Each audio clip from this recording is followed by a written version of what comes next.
Please don't take off my mask, my disguise.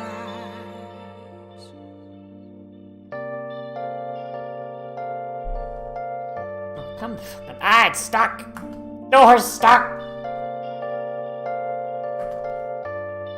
Oh boy. Hi everybody, I'm here. Fucking game just wants to fucking break again. Hooray! Yeah, no audio on it. Fucking awesome.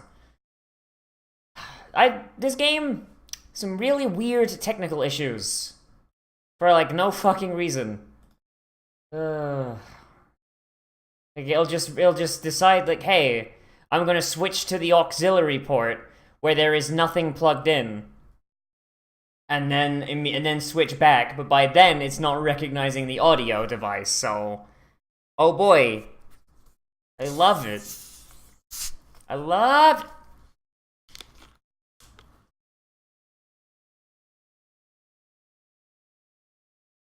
Alright. There it is. Alright. Good. Continue. Load. So we left off... here. On the orbital eclipse. So we're gonna try and get Maho's ending, and Maho's ending basically means never answer your phone ever. But it's also led to an almost repeat of Steins Gate 1, so... oh boy, this ending might turn out really bad. Ruka Urashibara was sad. She'd been sad for a very long time. Because she has the peen. It'd been a long time since she'd met Rinchiro Okabe, become friends, and began to visit the future gadget lab. Ito Hishida, his classmate Mayuri Shina, and the other lab members all treated her as a friend. That by itself made her happy. Oh boy, big happy. She was just an ordinary shy boy, and they accepted her anyway. She was very grateful for that. But still, she'd always felt like she was being left out. She knew they were hiding something from her. That made her sad. Stop hiding your fucking time machines from the trap. But what made her sadder was the fact that she couldn't bring herself to ask them about it. I mean, she's not an idiot, so the fact that, like, it's just insulting to her fucking... you're not going to sleep. What about you, Amane? I didn't think you'd still be awake. I've got a lot to think about, like the armed people who fucking assaulted us earlier today. I see. Even Ruka could tell that a lot meant she was thinking about what happened today. The New Year's party. The mysterious man who'd burst into the lab, they were holding guns. Not plastic model guns, real guns.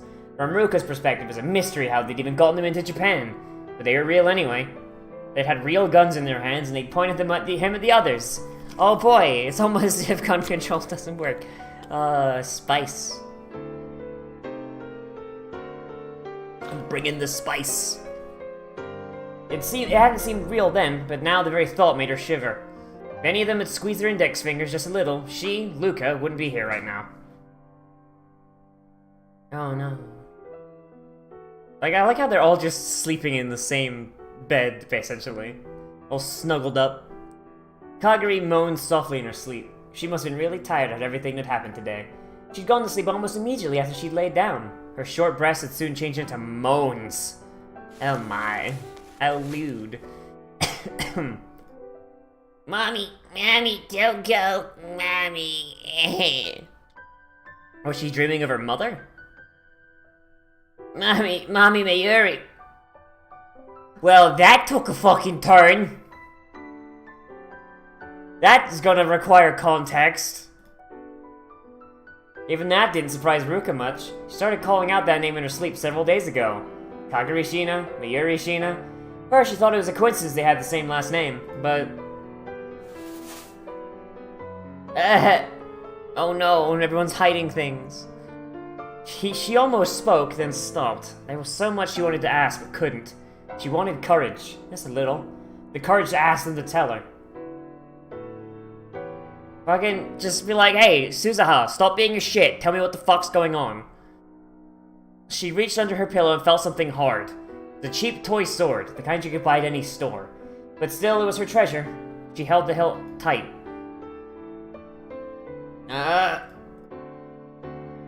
Can I ask you something? Daughter, I'ma stab you with this sword.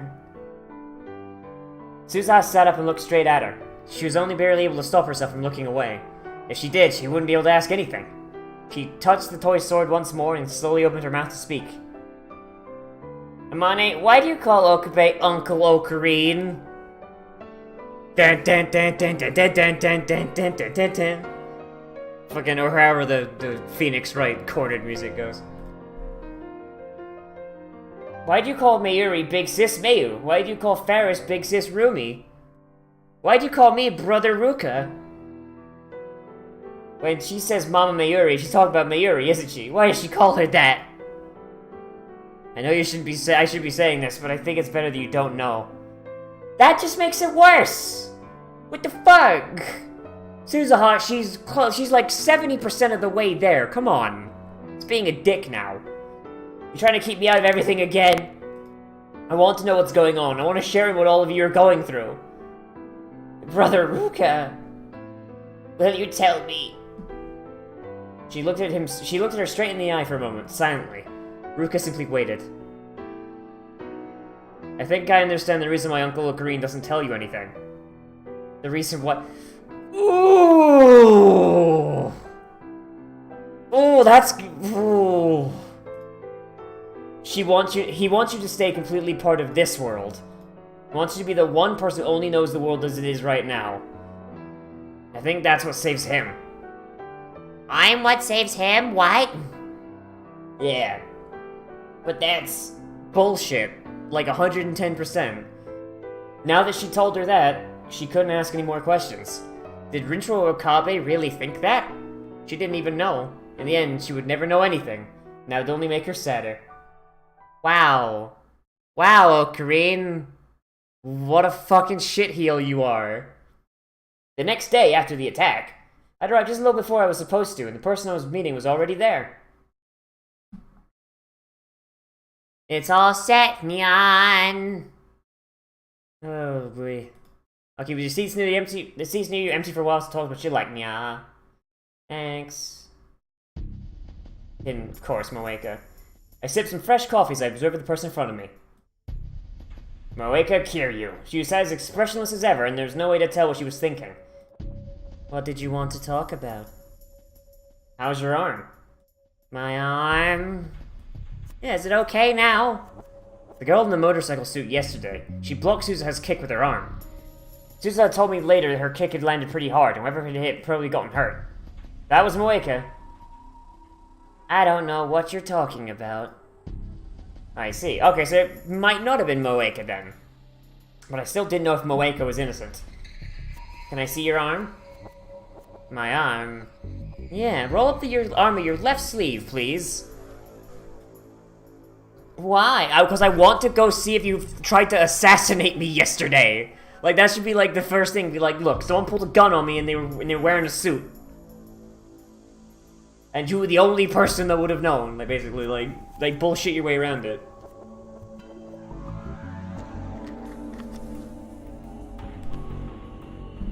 Is it a problem? Moeka sighed, as if she were annoyed.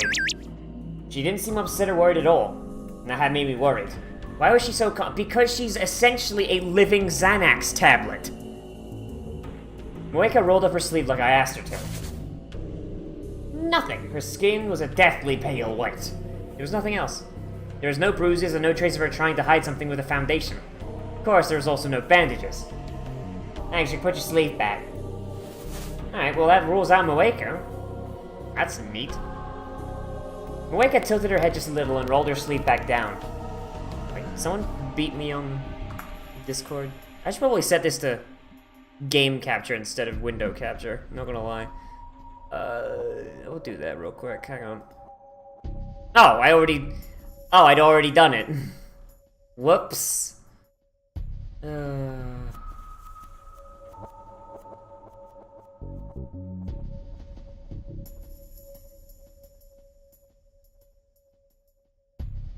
Oh, Gabe's threatening to ban me. Alright, then. Your motorcycle suit wasn't Moeka. This wasn't a big surprise. I'd already assumed that she wasn't.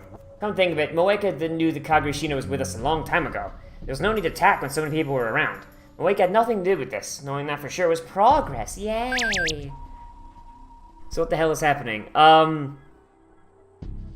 Ocarina is trying to figure out who tried to shoot us at the end of the last stream. So it's not Moeka. Moeka is clear this time. That left me with a new problem. Who was the woman in the motorcycle suit? It was also Kaguri. It was Kaguri's twin sister. In order to allay Moeka's suspicions, I asked her for a report on her research and told her to keep it up. Then I said goodbye and headed to my next destination. This was the future gadget lab. Alright. 2 terabytes? Wow! I took a real dedication to open a store like this on the 2nd of January. I took a deep breath and steeled myself and went inside. So I gotta not answer my phone. 16th suit, the one they call Ultimate Despair. God damn it. Excuse me. Alright, wait. You're finally here, performing for you. You know the words you can join in too. He sounded like he was waiting for me. Came to explain what happened yesterday, right? That's part of it. Tsunuji had been really pushy about last night, so I told him I'd explain today. So, what was that about yesterday? Before we get to that, I want to check something. What happened last night? That wasn't you, was it? Tsunuji always looked angry, but now he looked even more pissed off. Oh, this is where Ocarina's gonna spill the beans and be like, look, I know you work for CERN. I know you work for fucking, like, the New World Order, Mr. Luminardi. You don't know? Of course I don't. Because I checked to see if the Nay was nearby before I spoke. Because you're a rounder, Mr. Ferdinand Brown! Or should I call you FB? His expression quickly turned blank. Okay, so he is a rounder in this timeline. You bastard. Daddy? I know. Nay must have sensed a change in her dad's mood because she turned towards him. What's wrong, Dad? Do you want me to kill them all? What do you mean? You looked scary for a moment. Like you were going to nuke the world with a time machine. Did I? Daddy, same as ever, see? Happy-go-lucky, not at all got blood on my hands. So be a good girl and go outside. No, stay there and watch TV, okay? Okay. Nay seemed concerned, but she did as she was told and sat in the chair in front of the CRT TV. God, you got problems. All you Danganronpa fans got problems. The TV was playing a New Year's comedy program. I figured you wouldn't want your daughter knowing. Tanuchi said nothing, but motioned for me to sit in a chair away from her. Instead of his usual yelling, he was ice cold. I started sweating despite the winter chill. But now I brought it up, it was too late to do anything about it. Oh boy. I sat down in the small seat, legs tense. I was ready to run at any moment. Where the hell did this come from, kid? You can't talk your way out of it. Talk my way out of it? I really don't know what the hell you're going on about. Ah yes, denial, because that always works. What the hell is this FB anyway? Some kind of new SNS? SNS? What the fuck? Social networking service, alright. Aha, get it, cause Facebook. Haha, I made that joke in the fucking Let's Watch. I know that you're a certain rounder. Whoa, fucking spooky eyes. His eyes felt like they were boring a hole in me. They were completely different from the eyes of the ordinary Tanuchi I knew. They were the eyes of a killer. A cold killer who wasn't even trying to hide his murderous intent. Fucking... There you go, Tanuchi. I got it for you. He is now.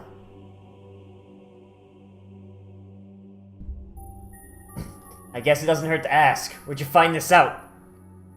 I don't need to tell you. Don't let me intimidate you. You're in control here. Come on, tell me. You wouldn't have come here if you weren't ready for this.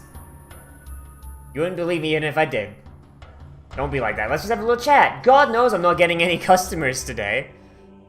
Oh. This man worked for CERN. He was a rounder. what those rounders did to me in the other world line. Oh no.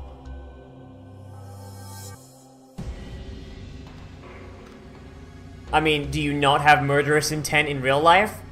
When someone's threatening you in real life, do those menacing kanji not just appear in your mind's eye? Like, just like superimposed over your vision? I would never forget that. Tanuji probably didn't work for CERN willingly.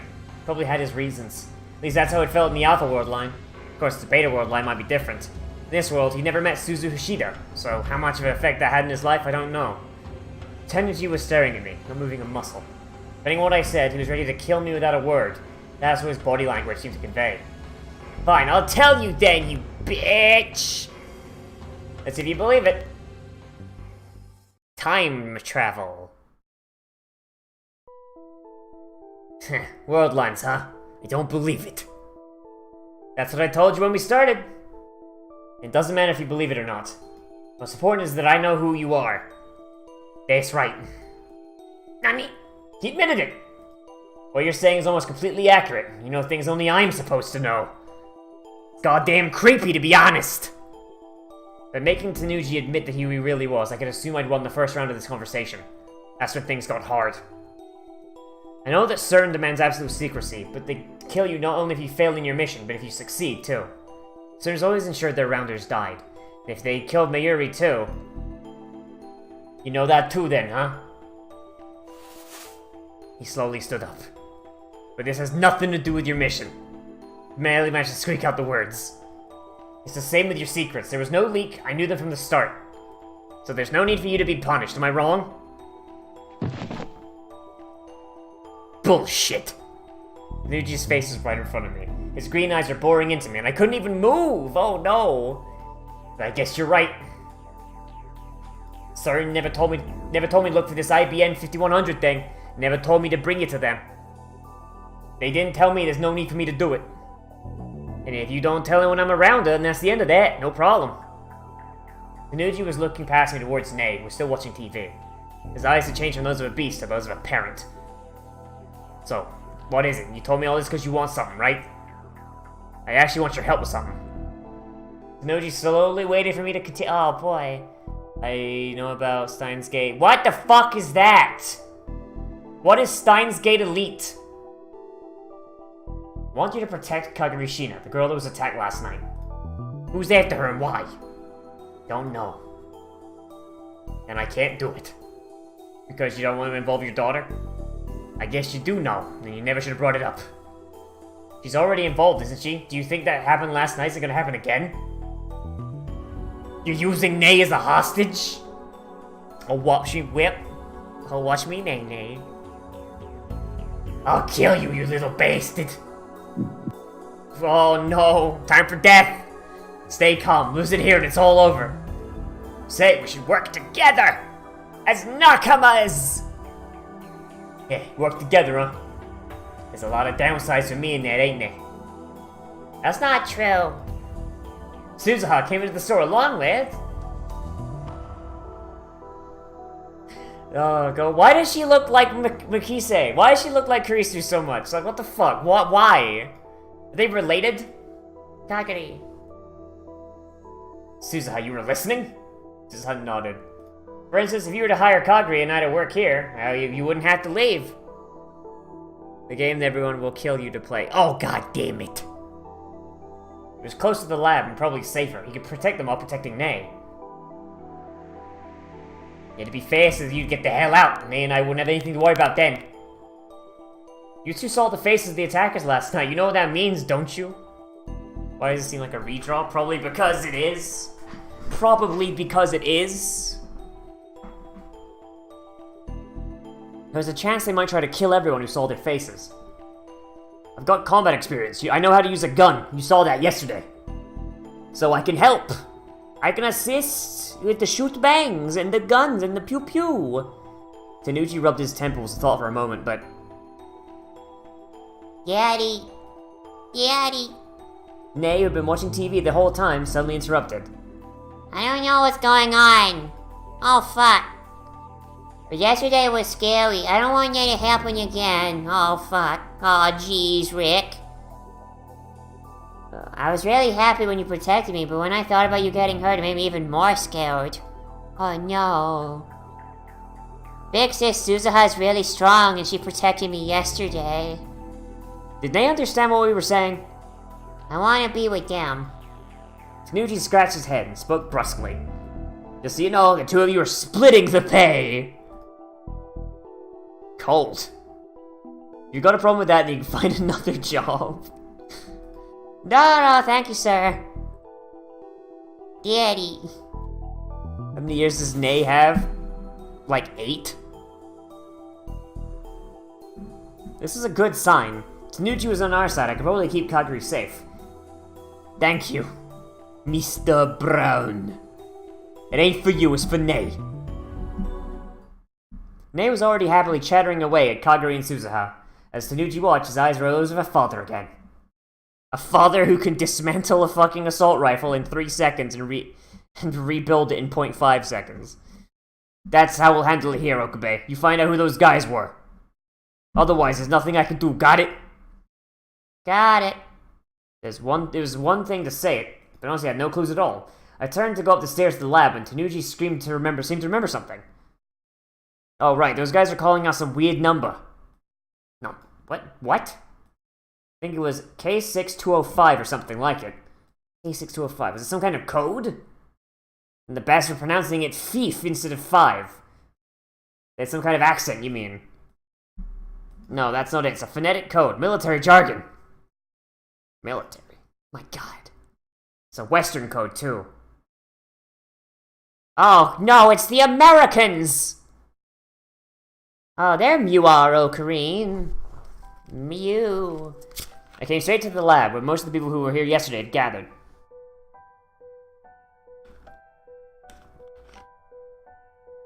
Do I mean pre-recorded? Will I play? I'm gonna pre-record it. Because, 1, spoilers, and 2, 3-hour-long videos are going to kill the main channel, and I don't want to put it onto the stream channel, where it will just go to die. So, it's gonna be like the same way I did the Danganronpa 1 LP. And, which, I mean, like, took a fucking forever. It was like, fucking, what, like 72 parts? But at the same time, like, it was a lot, it was, at the same time, like, I feel like the format worked a lot better for, like, actual, like, YouTube watching. Maho was busy with the problem Amadeus was having, and she was the only one who couldn't come. You guys are all getting together like this, and what just happened? What's happened is what we're here to talk about, you fucking doof!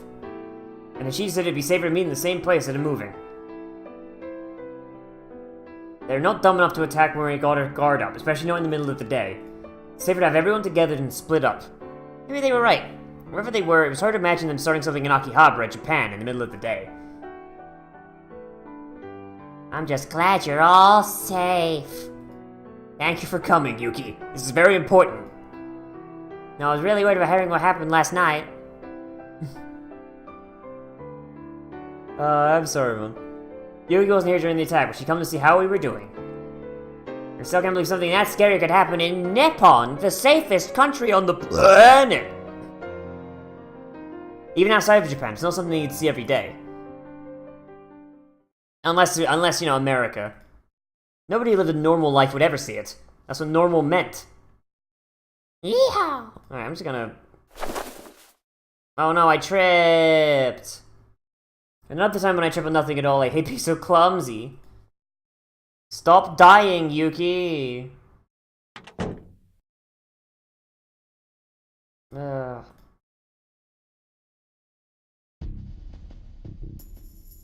It was okay to tell Luca, Fubuki, and Cade?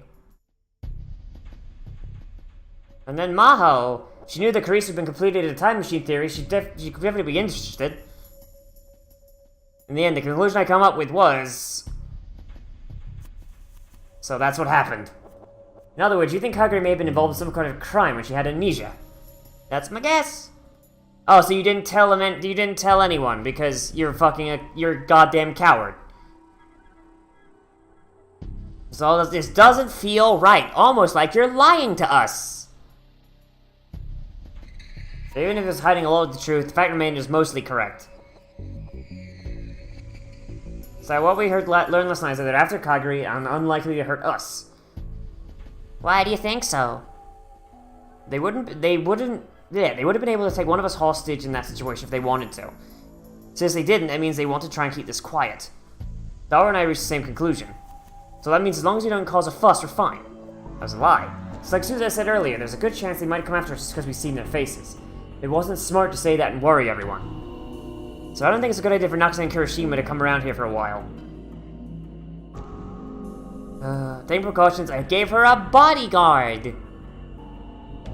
Two, actually. The two who drove him away last night. Suzu and the new owner. Alright, I don't care.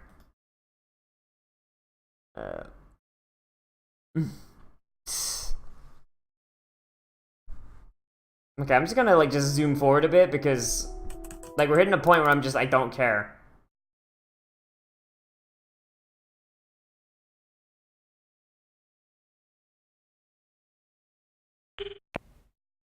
The irritation was played from her voice, which meant she hadn't so better problem than Amadeus was. How are things with Amadeus? Not good. The system's down. No, I can't access it. Which meant someone may have taken over the Amadeus system. Get over, Amadeus! You're that ninja! But why? Sorry, is there anything else? Once I know something, I'll call you. So do not answer Amadeus then, if Amadeus calls. Oh boy. Was that Maho time? What did she say? She said it looks like somebody's taken over Amadeus. Oh god, oh no. Fragments of these strange incidents were scattered all around me. That's how I felt. I'd pick up the pieces and connect them, but would I find the answer? For example, Yuki Mane's injured left arm. What did it mean? Fucking Yuki's the motorcycle person. Oh boy. So Yuki came to try and kill us. Just about to put my phone back in my pocket, it rang again. First thing I thought Maho might have forgotten to tell me something. When I saw the screen, I gasped. It's... No, not doing it. Not doing it! Actually, hang on, what was the...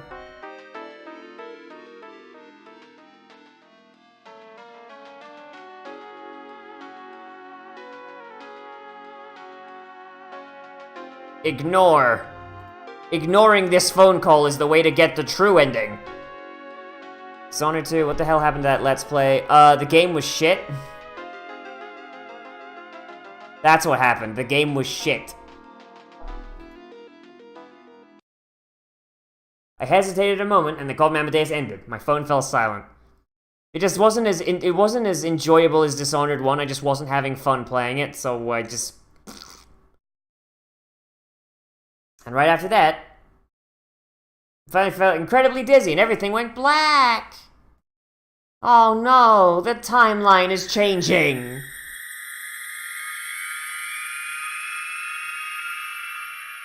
No. I just wasn't having fun playing it. Amadeus and Salieri. Karisu and me. These two pairings held a special meaning for me. Wolfgang Amadeus Mozart, a famous musician known and loved worldwide. His baptism was Johannes Chrysostomus Wolfgangus Theophilus Mozart. Theophilus is a Greek word meaning beloved of God. Mozart liked it and chose Amadeus, his Latin word meaning the same thing, as his nickname. At the end of his tragically short 35-year life, he left us over 600 masterpieces. Is Amadeus truly a special person, beloved and granted special, unique gifts by God? I didn't think so. He was a genius, sure, but I think Amadeus had his own struggles and suffering to overcome. No matter how wonderful a diamond in the rough might be, it's worth nothing unless you polish it. Writing off his success as the result of his gifts is an insult to the effort and struggle he put into his work. But at the same time, if you want to be Mozart, don't you need to have the same level of raw talent he had? There are a lot of people in this world with that kind of talent.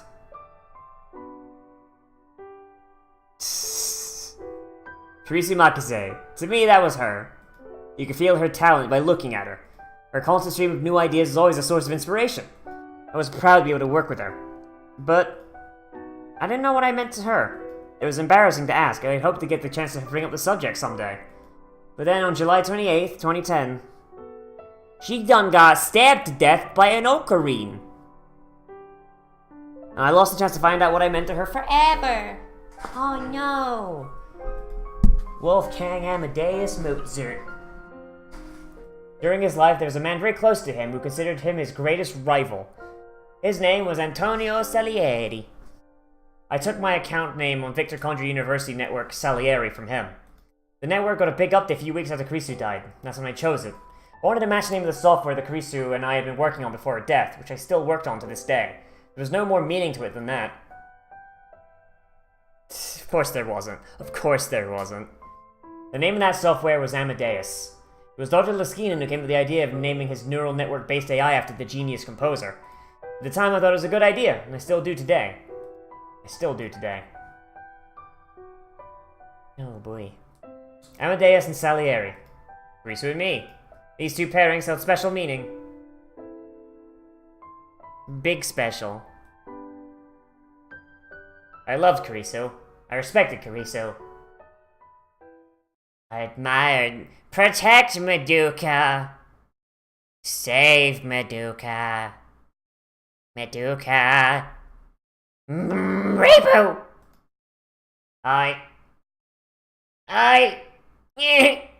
Okay, so what's this new fucking timeline about? Like, I don't want to be reading Maho's goddamn diary anymore. Twin Automata, yep, there we go. Coming towards the ending. The sense of dizziness I'd experienced so many times before slowly faded. Standing in the middle of the room holding my phone. There's no question. That was reading Steiner. The world line had changed. But why? What was the cause? Was it that message from Amadeus? No, I could worry about the calls later. For now, I needed to know what was going on. I looked around the lab. The place didn't seem to change much, but several people were missing. The missing ones were Cade, Fubuki, and Faris. Dara was sitting in front of his PC like always. Nairi was in the kitchen making instant coffee.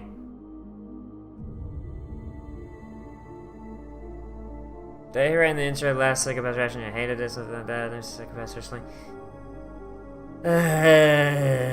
It's not great. I mean, like, Psychopaths is not great. Like, it seems like... Okay, so, like, I've been told that the actual plot hasn't happened yet, but we're, like, fucking over 10 episodes in, which, you know, is a problem, because the 3-episode test exists for a reason, but, like, the story as it's been given so far really feels like a fuckabout. Like, just... like, nothing is happening that's of import, and it feels like the antagonists are being made smarter than the protagonist by way of making the protagonist really fucking stupid. And I mean, like, the whole thing is set in a technocratic dictatorship. So, but like, it's really surprisingly inefficient for something run by an AI, which is really dumb. Maho, have some coffee, it'll calm you down. Thanks, I'll take it. Nami? Maho was here at the lab. Before the world line changed, she should have been at her office in Wako City. Amadeus is still alive. Phew. Come think of it, I haven't had anything to eat all day. I can't blame you after what happened.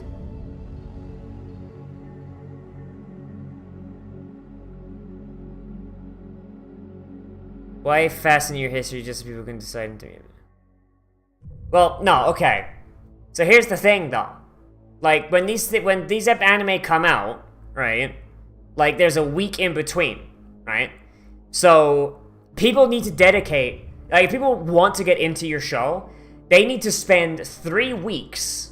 They need to spend 3 weeks of their lives, like, seeing what you got. If you waste those 3 weeks, well, fuck. Okay, I've just wasted like almost a month waiting for your fucking show to get good, and it didn't.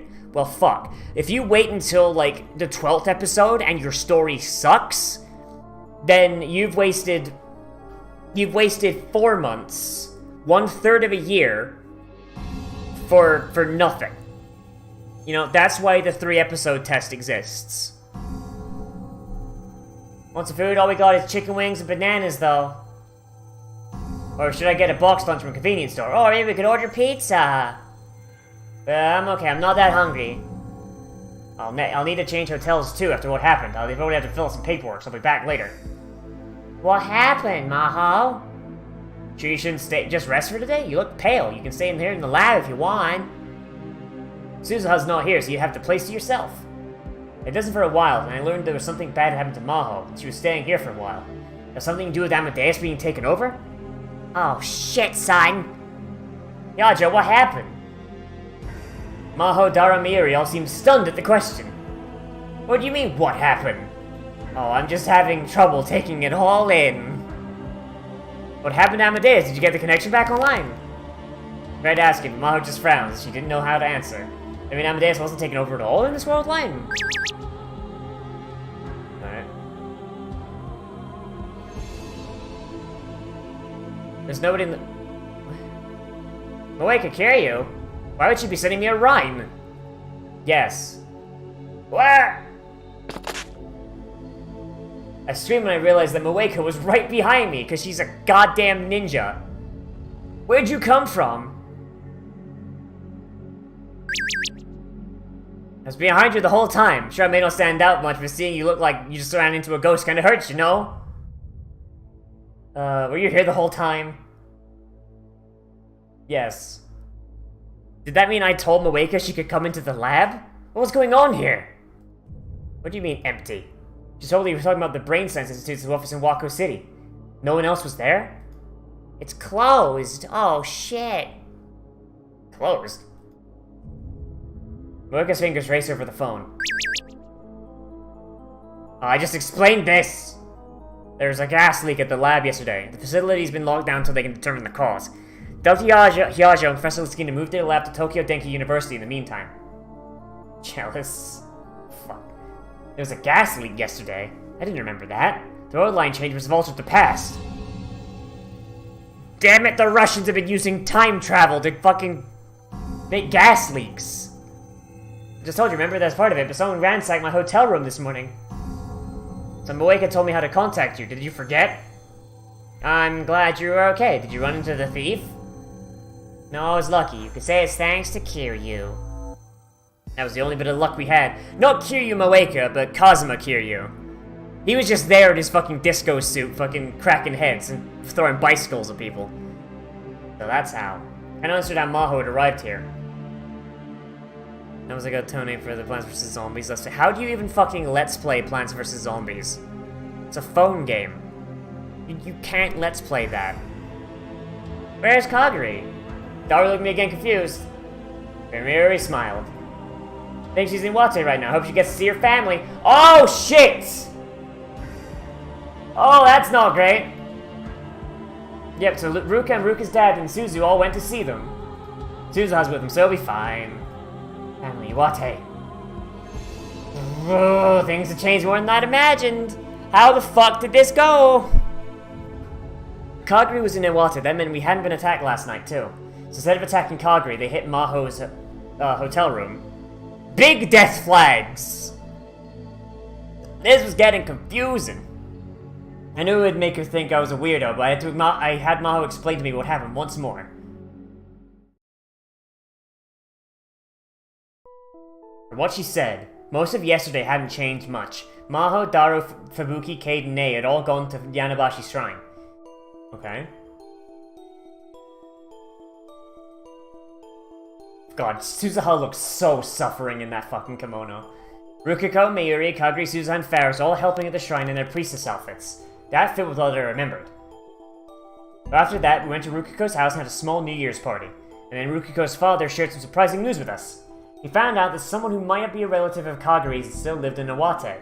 Everyone was excited because if they found a relative, it might mean the key to getting Kaguri's memories back. So early this morning, Rukiko and Suzuha went with them to Iwate. This is gonna end badly. Meanwhile, Maho had gotten a call from Dr. Liskinen on their way back from the party. That's when he told her about the gas leak at the office in Wako City. One of the pipes on another floor had some sort of problem, and a small amount of poisonous gas had leaked out into the air. They didn't know what the cause was right now.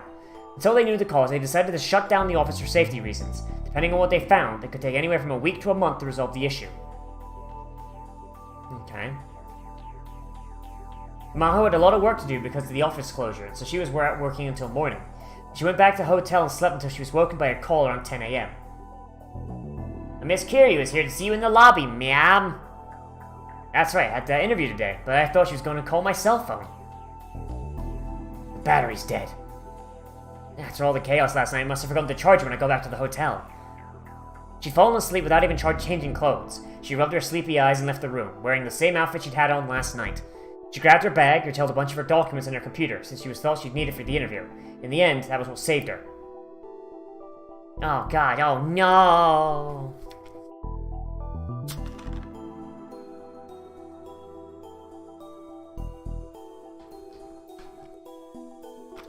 Kaeda. I don't care if that's how it's supposed to be pronounced. That pronunciation is stupid. I'm going to pronounce it in the Queen's English, which is the only real language. There's only one real language on this earth. Y'all just speaking it wrong. Tadaima! So I went down to the lobby to talk to Kiryu, and we chatted for a while and came back up to my room. There's so many people in the lobby that I didn't think I could conduct a good interview. Oh no. And when I got inside, in those few minutes, someone had broken in and ransacked my room. They'd even ripped the bed and pillows open with a knife, so the whole room was covered in cotton. I'm no good, huh? I was too panicked to do anything. Afterward, I called the front desk and then the police. Hey, Spain. Spain. How about that armada, huh? Do you want it back? It's still sunk off the coast of Scotland if you want it.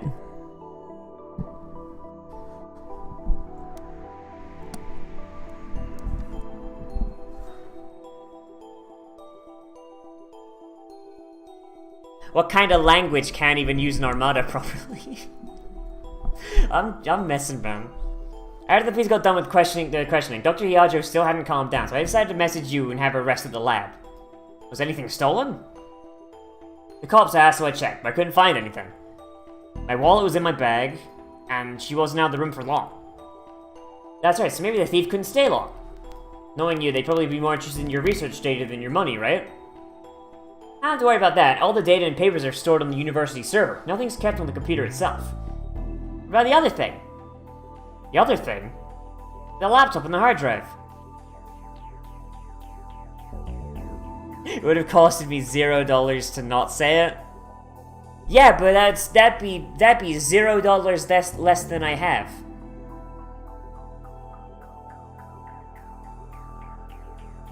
And also, I just find it funny that, like, Spain sent 2 armadas to attack England, and both times, they didn't even fucking make landfall, they just crashed.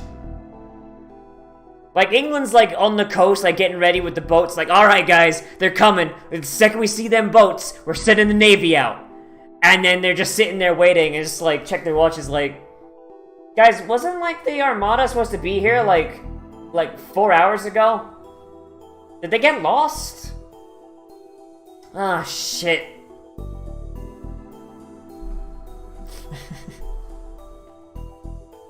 Like, I just think that's funny, because it happened twice. They're fine. Mo pointed to the bag sitting beside the sofa. They were still in my bag. I see. And even if someone had stolen them, they couldn't access them without the password. What do you think they were after? They were an industrial spy, probably my computer and papers. Think the office gas leak has anything to do with it? I don't know, I couldn't say. Maho's smartphone rang and was plugged into the corner of the room charging. Evidently, it charged enough to turn back on. Phones don't just turn back on by themselves. Maho put her coffee cup on the table and stood up. Moeka looked at her worried. Okay, can we, like... He quickly glanced at me. It's from Karisu. Nani? I mean, Amadeus hadn't been taken over? Mo answered the call, turning the phone so I could see it. Maho, you okay? You hurt? They didn't get rough with you or anything, did they? Aw, she's concerned. Aw, that's adorable. Okabe, what are you doing with Maho? Dating? Are you two already that close? Oh my god, I need to update my fanfic! That's not it, Karisu. It is it. I'm at the lab right now. I'm so glad you're safe then. Yeah, so calm down. How can I stay calm? I called you a dozen times, you never picked up.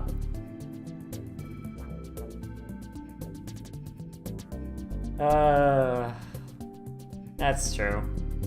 You're never getting the Falklands back, because you didn't have them to start with. Oh, God. So many people have no fucking idea how the Falklands work. It's like, nobody owned them before England took them. So it's like, there's a bunch of people in the UK who are like, give the Falklands back! And like, everyone from the Falklands, and actually who actually know what the fucking history is like, give it back to who? Nobody was there. And when I searched the internet, I saw there was a robbery at the hotel and it was evidently in your room. I was so worried. Okay, I get it. I apologize. Sorry. Thanks, Karisu. I'm fine. It's true that I was robbed, but I didn't run into the thief. I'm taking a break here right now. I forgot to charge my phone is all. Must have really worried you, huh? No, if anything, if nothing happened, that's fine. Hooray! Karisu didn't seem to have changed at all. Well, that's a little concerning on that one. Maho explained the events of yesterday to her the same way she'd explained them to me. So nothing was really stolen. Karisu seemed to be lost in thought. What's wrong? So they were after the research data then. But they put a lot of effort into learning about Maho-tan, right? They knew what hotel she was staying at, what room she was in, and they were able to hit as soon as she left. Does it make sense they knew all that and didn't know there was no research data at the hotel? So maybe they were after the laptop in her bag.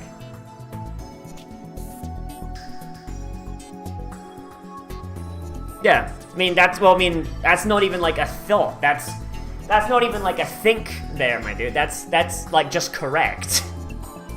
Like, Argentina never owned it. So it's like, there's a bunch of people who are just like, give it back to the Argentinians, and like most everyone is like, Argentina didn't own it. Ever. Like England is the original owners of the Falklands. Why would you want the Falklands anyway? It's only sheep. It's where we send the Welsh when they've been very good.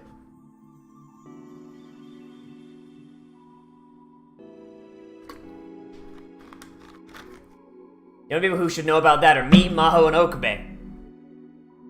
And me too. I see, so unless the thief was Daru or I, there's no chance they were after the laptop. There's one other possibility. Karisu put her finger on her temple. It could be my control codes. Control codes? Is that like the admin password? Not quite. I'm told Okabe about this. I know there's a space inside the Amadeus system only I can access. Yeah, you called it a secret diary. That's right. Any access in my systems, internal or external, gets logged in that diary. Let's say someone altered the system to allow them to take me over and control me. Even if they could do that, they couldn't mess with my secret diary, so I compare the two and realize that something had been changed and they can restore. Oh boy, restore it. Got it. And the key to open that secret diary is the control codes? That's right. The Amadeus system and its data are all under Liskinian's control, but only one person in the world knows the control codes. And that's Maho. Is that true? Oh god, oh shit! Wait, but didn't that mean that the Amadeus Maho knows the control codes too? Yeah, Karisu was right. They were after my research results, it's about the only thing they could get their hands on. Oh. Oh, so that's how they were able to take control of Amadeus in the other timeline, because they managed to get her control codes. Don't worry, right, Maho? Yeah. Yeet. Control codes aren't written down anywhere. My point is temporal, just as Karisu were done. They only exist in my head. So, they'd have to just take the other Amadeus then. Furkens Irons! For some reason, I'm imagining Argentina-chan, like, being like a tiny lolly who just like wants something because it's nearby. Like she's got no legitimate claim to it. She just wants like UK-kun's like popsicle. And the popsicle says Falklands on it. It's in the shape of a sheep. It's like, I want it, even though you've licked it and been licking it for the last several hundred years. Seemed like a dangerous way to keep them stored, honestly. If the thief found that out, they'd come after Maho herself next. Still, this is bad news. You're right, they might be after the control codes. I can't leave Japan immediately, but I don't want to be attacked again. I don't know what to do, though. You could stay in my bed, Maho-chan. You could stay here at the lab until things calm down. Or do you want to come to Mayushi's house? Thanks, Mayuri, but I can't ask that of you. Oh god. Yeah, no, have to. It hadn't happened in his world line, but I still found myself remembering the attack on Kagari. Neither Mayuri's house nor the lab seems safe. We need somewhere that has guns! So you all came to me, nya? That's right. Naturally, we'd all gone to Faris's condo. You all talk about it a lot and decided the best thing you do might be have her stay at your condo for a few days. After all, you've got gun turrets! Like all rich people do. I don't know how to say this, but... Maho seemed hesitant. The Faris crossed her arms and nodded, satisfied. You made the right choice, nya. I mean, all rich people have gun turrets on their houses, right?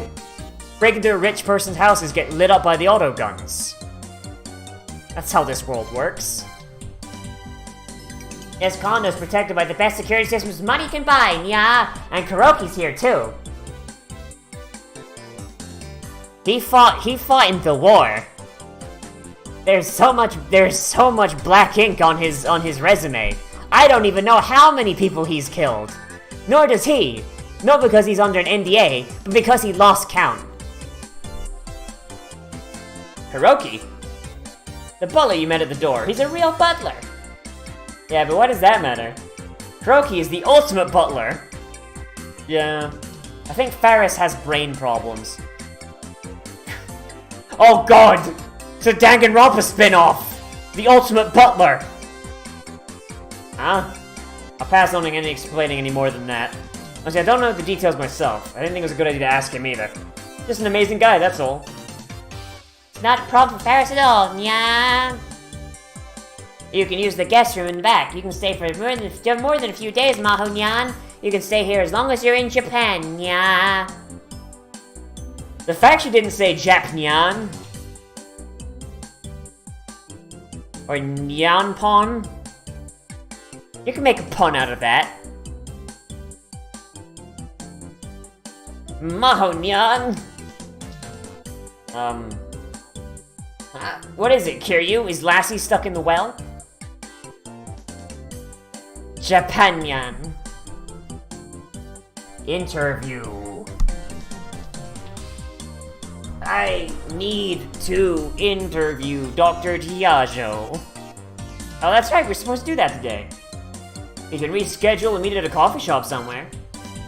I've got it, nya. Huh? Moe-nyan can stay here too.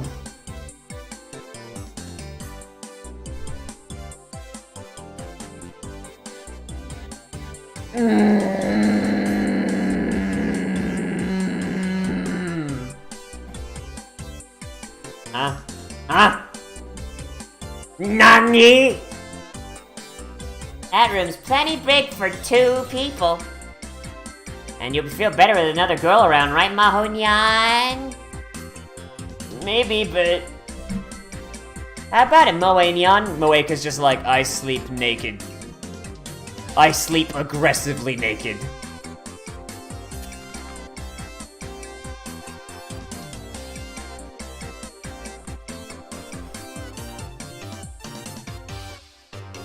Aggressively naked. What the fuck? That's a real term, by the way. Like, but I don't know what the difference between being aggressively naked and regular naked is. Moe-nyan? Wait, Faris, that's... about to say that it was dangerous. Moeka Kiryu could be a rounder. At least I didn't trust her. But I think it's a good idea. Kiryushi does some dirty work herself, and she said she knows self-defense, right? Oh god, yeah, I guess. She's a lot stronger than me or Ocarine. But... well, Moe-nyan, I don't mind. Then it's settled, nya. The ultimate maid exists, why not a butler? Would it be a bother having the two of us? Don't worry about a thing, nya. I live completely alone with only my butler. I'm horribly lonely. Like fucking... Faris used her time travel email to bring her dad back from the dead.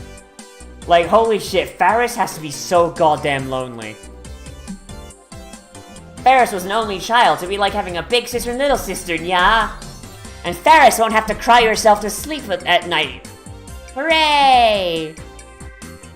What? I'm an adult! I'm an adult! In the end, my opposition to it was completely ignored. The next day was the last day of New Year's break. I came to Akihabara for the third day in a row. I wanted to visit Faris's condo and check up on Maho. No, that's not right. Here to check up on Moeka Kiryu. Just get there and fucking Faris and Maho's heads are on pikes. Moeka's just like fucking like sleeping from like a weird flesh hammock like on the ceiling. Like she's just like a fucking centipede. Maho and Moeka ended up staying together yesterday without anyone really thinking about it. Moeka would get to interview Maho, and Maho would feel better having someone around, so this is probably the best option. I knew something about Moeka that no one else did. Oh, damn, girl! Moeka Kiryu was around her. She didn't know self-defense. She knew how to kill someone if she needed to. But who would she try to kill? In this world line, I wasn't looking for the IBN 5100 or making a time machine. The Rounders are probably ignoring us. Ooh, boy. I know that in my head, but... Dead Mayuri! Even on the last day of vacation, Akihabara was as lively as ever. Hours were shorter than usual, but everywhere from the appliance stores to the maid cafes were still open.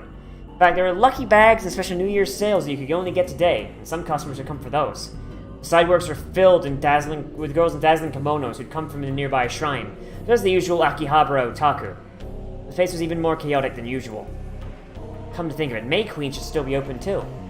Barris and Boyeri boasted they were working there today. It's okay, there's just those two at the condo, huh? Kuroki should be there too, I guess. That's okay, right? It's the opposite of okay. It's hard to imagine Moeka doing anything to Maho, like, for example, attacking her. Moeka had no reason to do that. But even if I knew that in my head, it doesn't make controlling my emotions any easier. It bugged me enough last night I barely been able to sleep. I can't believe Maho is fucking dead. If I saw the two of them living together without any kind of problem, maybe I'd feel better. I hurried to Faris's condo. Pillow fight! Welcome, Master Okabe! Yes. Kuroki the butler welcomed me. He was the ultimate butler who'd taken care of Faris after her parents died and left her all alone.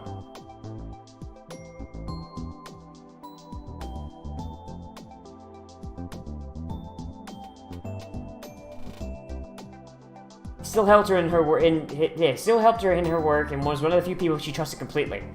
I'm sorry, sir. The mistress is out at the moment. I know, I can see Hiyajo.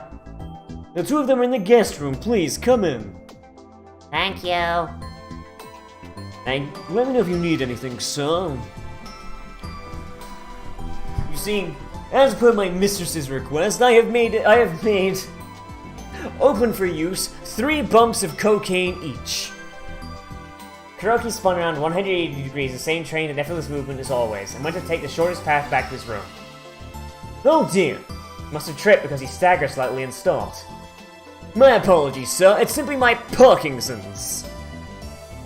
It's my Byakuya voice. It's usually the voice I use for a posh asshole. My apologies, sir. My Parkinson's are acting up. I'll simply be back later. Perhaps I'm tired. How embarrassing. Yes. Snake! I'll be fine once I get a little rest. Excuse me. His expression didn't change, but the tone of Kuroki's voice was slightly embarrassed as he headed for his room. That's rare.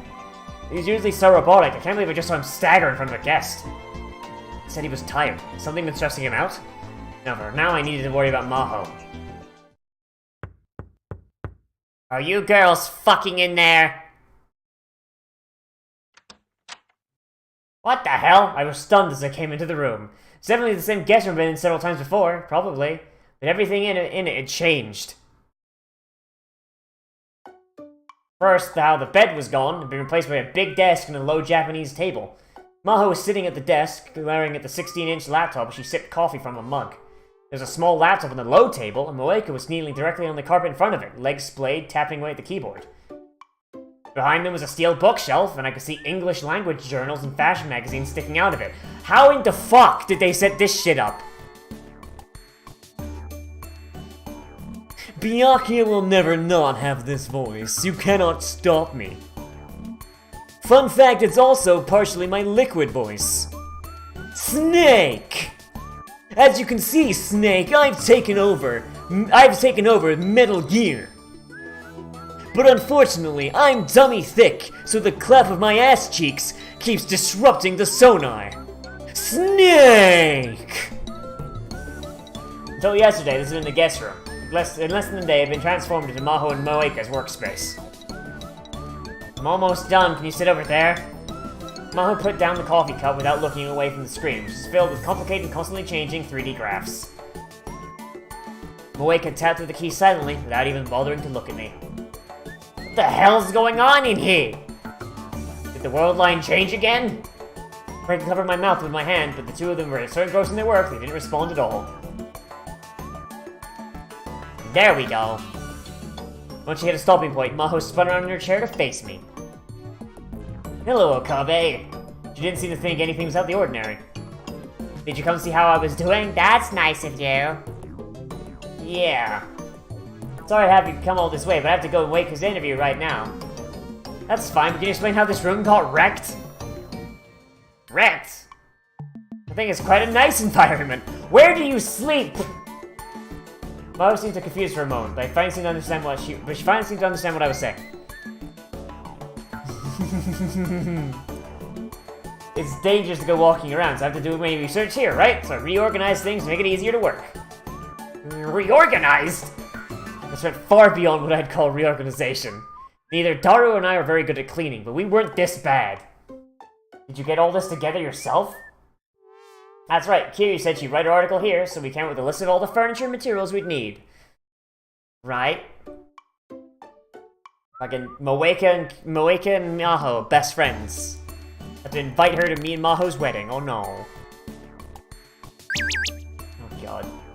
Where'd you get a desk and bookshelf on such short notice? I can write articles anywhere, but I'm a bodyguard, so I need to stay by Dr. Diao's side. Oh boy. You're so far behind the times, Okabe. You can get most anything off the internet in a day like these days. So I asked Sophie Hajo what you wanted and ordered it off the net. The fuck? Where'd you get all this stuff? Internet? Sure of what? No, nothing. I thought the world line had changed and I hadn't realized it. But evidently I've been worried over nothing. Did you put the desk and bookshelf together on your own? We asked the butler, he's really amazing. The man has Parkinson's! Probably, I don't know, I'm assuming. That's why he was tired. That explained a lot, but just hearing all this had exhausted me. I found a place to sit down and...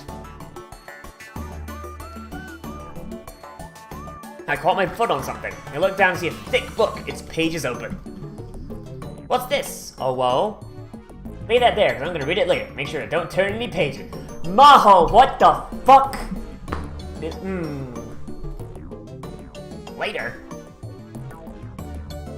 About 19 hours from now is a rough estimate. I love her so much. I love her so goddamn much. You got a bookshelf, why don't put it away if you're not reading it? I'm going to start reading it again soon, and that makes no logical sense to put it back on the shelf each time. That's not a very scientific approach. Is that how that works? Oh my god. I looked at the floor and saw 4 other open books. That wasn't all. The carpet was strewn with papers, used cups of instant ramen, bath towels, handkerchiefs, and other things. Their old clothes were lying out there too. I saw a shirt, a skirt, a t-shirt, a blouse, socks, tights, and other items of clothing. It's a lot like when I visit Moeka's house in the other world line before all this. Evidently neither Moeka nor Maho were that had to worry about keeping things clean. Just rolling in their own filth. There was enough space around the low table to move, but there was enough junk around where Moeka was sitting that it would be impossible to sit next to her. Can I move anything that's not a book or a paper? Go ahead. Okay. No, don't move my filth! So given their permission, I leaned over to pick up a pink towel. Huh? It wasn't a towel, it was a pink bra.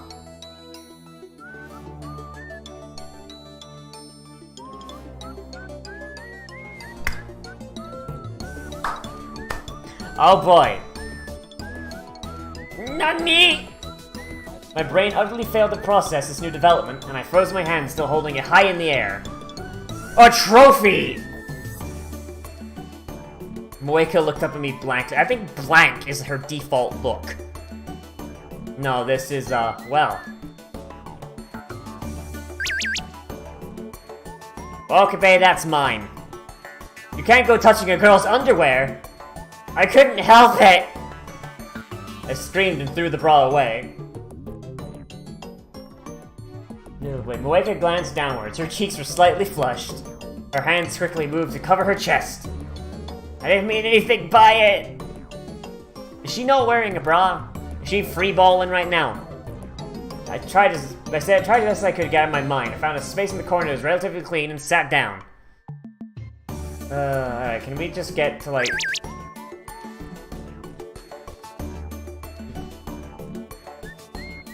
you bought a fridge. This is what happens when you get 2 people together that lack basic survival skills. It's just what you're... You don't need to leave to go get drinks. The only time you have to leave the room is go to the bathroom.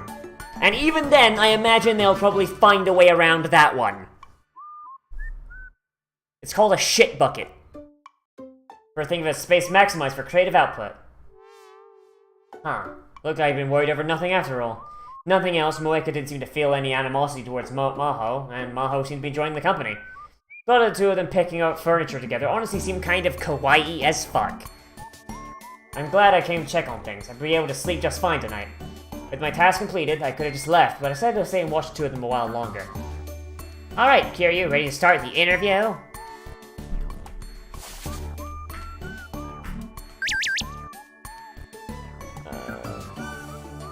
Okay, I'm just gonna skip forward a bit because I don't care anymore.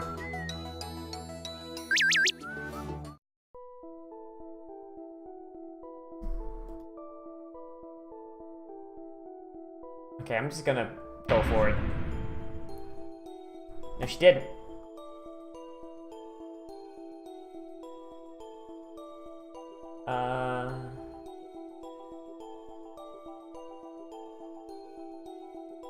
Happened in another world line. In this world line, Kirisha died before she ever gave that lecture on the time machine, so she came to the lab.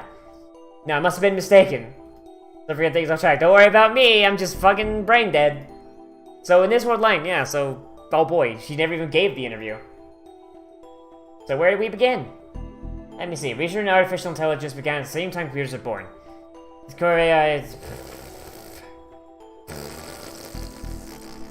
I don't care, I know this stuff about AIs and how they work.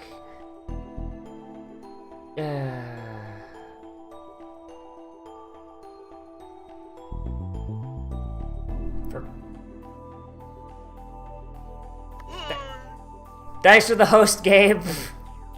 What was this about? A jam bun. Do you have any choice besides jam bun's breakfast? Meat bun. You chosen the meat bun, you actually might have changed. You might take that into account too. Also, there's the weather as well. It's clear out today, but if it was raining, you might have to take that into account. There's also the temperature and humidity of the room. The color of the table is important as well. You need to measure its height from the floor and know what type of material it's made of. That curtain's open, but what if it was closed? Announcing it with Sharkle. Hey! You also need to test the case as well. It was half open, 75% open individually as well. Cleanse the curtain by... But I don't care, I don't care, I don't care. Like, this is all shit that, like, was explained. This morning, she got a call Douglas Skeen and sent her hurrying back to Tokyo Denki. Tokyo Denki had, it seemed, offered them a temporary room in the school while their office was closed. Douglas Skeen had called Dr. Izaki at Tokyo Denki, who had given it to them without a second thought. Now she decides to take the office visit. Alright, I don't care. Don't care. Sorry, almost there. Oh no, she's so sad. Maho didn't know the way to Tokyo Denki, so Maho could kind of take her there. She asked something in exchange. I want to take a picture of you, Dr. Hiyasho, for my hit list. I want to put it in the article. Well, that's not sketch as fuck. Maho didn't really like having her picture taken, but if Moeka was nice enough to interview her, she wanted to do everything she could to help. Moeka had gone back to her home to get her camera. She said it was close enough to walk, so Maho decided just to wait. He's always excited on Rhine, though. She closed her phone and looked up. Next she saw Moeka directly under the bridge, running towards her. With a gun! Sorry to keep you waiting, Dr. Hiyasho. Didn't need to hurry so much. You wanna take a break? Okay, so I'm gonna take the picture. Moeka went around in front of Maho and started to walk ahead.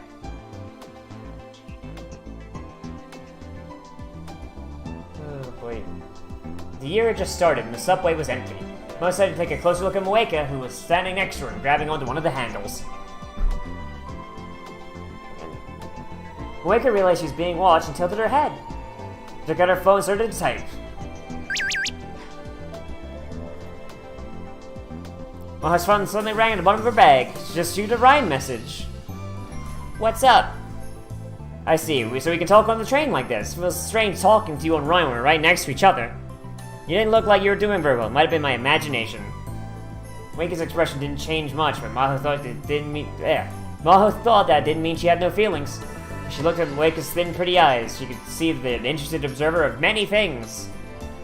Oh boy. Alright, I don't care about this right now.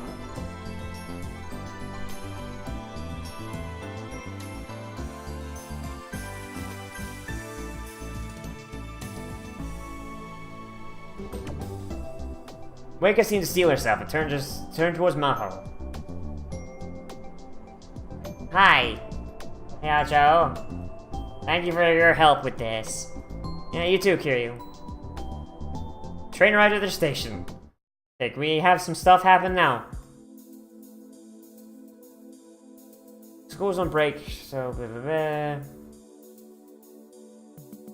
Split up with Moeka. Like, can we get some stuff happening? Come on. The letter was taped to the door marked Dr. Izaki's lab. The letter had a photo of smiling Douglas Skeen along with some low-resolution text that looked like it was directly printed from a PC screen. For immediate release, Global Brain Science Comprehensive Research Organization, Japanese Office Prep Room. The founder of the establishment, Douglas Skeen, has a request. For everyone who saw this donated $1, I could eat a can of Odin right now. He loves this stuff so much. No matter how formal the setting, when the professor wanted to tell a joke, he'd do it. He really was a child. A child who will fucking nuke the planet if he wants to. Oh boy. Can we just fucking get to the stuff happening?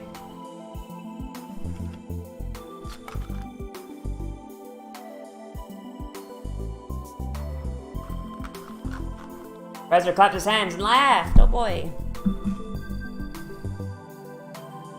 About her future plans.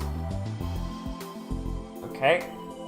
She took out her laptop and put it on the table. Her OS, a Linux variant for us to customize for research purposes, booted up and displayed the login screen. Maho typed in her account name the same way she'd done 1,000 times before.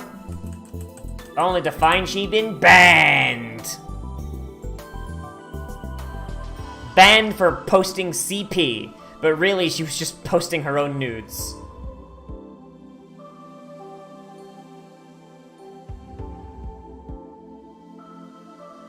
It's been a long time, Maho. A long time. We just talked 2 days ago. That was an emergency. It didn't count. And besides that, we haven't gone to talk much lately. But before we were testing, though. During Okabe and Kurisu's communication test, Maho and Douglas Skeen avoided talking to Amadeus to keep from adding noise to the experiment. You know what, the Okabe's talked to me a lot lately, though. Oh, you two may be meeting without telling me? Oh boy. You two were together 2 days ago, after all. Oh, God. Can we just fucking... You remember Maho? It's the song that brought us together. Never forget. This is what brought them together a year ago. It was a symbol of their relationship. Their strictly heterosexual relationship. A year ago, September 2009, Carissa would officially join the Brain Science Institute. She completed the graduate school's doctorate program in May of that year and only turned 17 in July. Maho herself had joined the Brain Science Institute at an extremely young age, but her record had been beaten by quite a lot. Carissa was a genius. Everyone who met her could tell. Dr. Liskina had been Carissa's advisor during the program, so Maho had met her several times. It was enough to tell Carissa was different. Carissa never showed off her own talents. Actually, she didn't seem to think she was particularly intelligent at all. That actually made it a little hard for people around her to approach her. Whenever you talked to Carissa, you forced her to realize there was a gap between you and her that could never be erased. She learned that from Dr. Liskina that things had been the same in grad school. It was rumored that the real reason she'd come to America from Japan at the age of 11. No matter what she wanted, no matter where she lived, she was cut off from people around her. That was what it meant to be a genius. Since Maho was a girl too, and closer to her in age, she actually considered Carissa more of a rival. Since they were working in the same field, they were going to be compared, and she didn't want to lose. That's why Maho had never thought of going to talk to her. And Carissa was so busy learning to work in the lab, she never come to talk to Maho. Then, 2 weeks after Carissa came to the lab, a certain classical song had changed their relationship forever. And then play. Oh boy. There are two types of people in the world, those who work better with music and those who work better with silence. For a brain science perspective, the idea is you could concentrate better with music was sheer nonsense. Whenever you're aware of it or not, the sound was vibrating your eardrums and your brain was continually analyzing it. If there was ever a public debate on the subject, Maho would want to take the first position. Theory and feelings are different. You could concentrate best with music on in the background, and you could be more creative. There's one condition. The song has to be composed by Mozart. That's bullshit. Fuck Mozart. Maho whispered to herself. She turned towards the computer. She had been running a patch on the equations for 2 days, and they'd been finally completed. Today, she was going to spend the whole day analyzing the output. It was Saturday, and she was the only person in the lab. It was, I don't care! Holy shit! Holy shit, do I not care?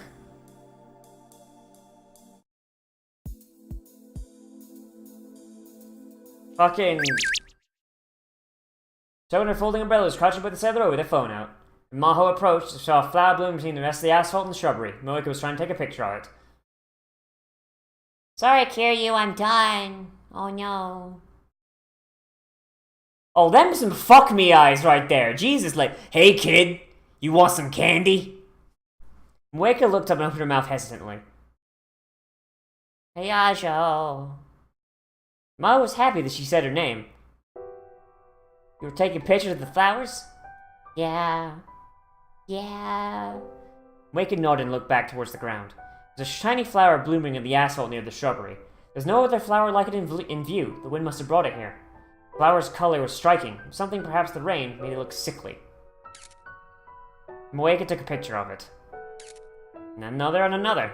The umbrella in her hand seemed to be stopping her from taking a good picture. Want me to hold your umbrella? No, I'm fine. It's fine, it's fine. Maho practically yanked the umbrella out of Moeka's hands. Wait, why is this umbrella also a gun? Are you some sort of secret agent? Oh no. You're welcome. Yeah. Moeka used both hands to steady her camera, and then when it came into focus, she pressed the button. It's a lot of pictures on that. A moment later, she stood up, satisfied. I got a good photo, I'm all set. Oh, yeah. That's me out the third...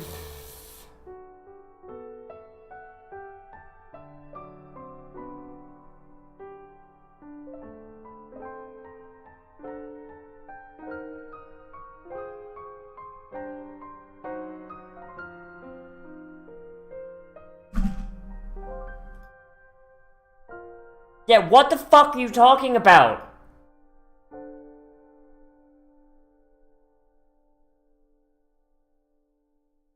There's a critical mission I want you to do before you head back to the condo. Both Maho and Moeka looked at each other, confused by Ferris' strange message. I swear, Ferris has got the brain problems. Welcome both of you, nya. Time limit approaches. There's still time, nya. Is everything ready, nya? It's ready.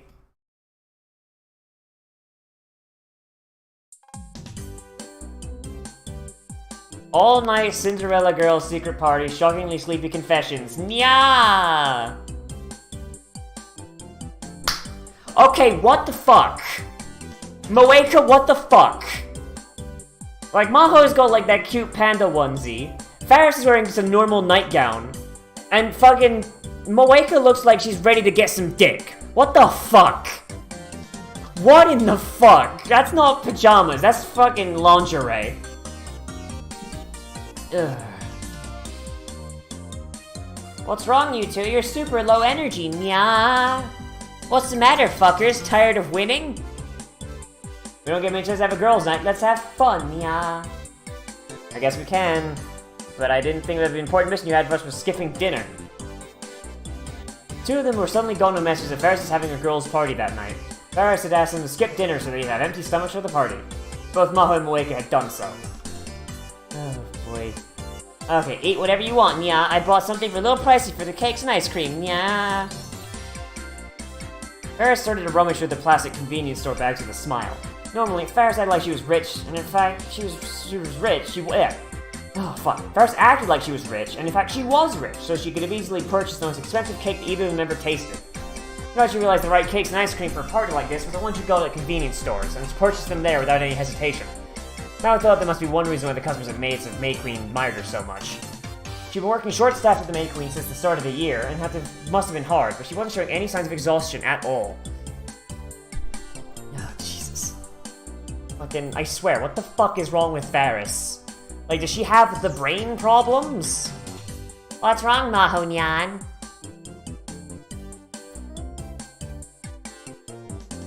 Did you fall in love with Ferris, nya? I always love when girls fall in love with me, nya.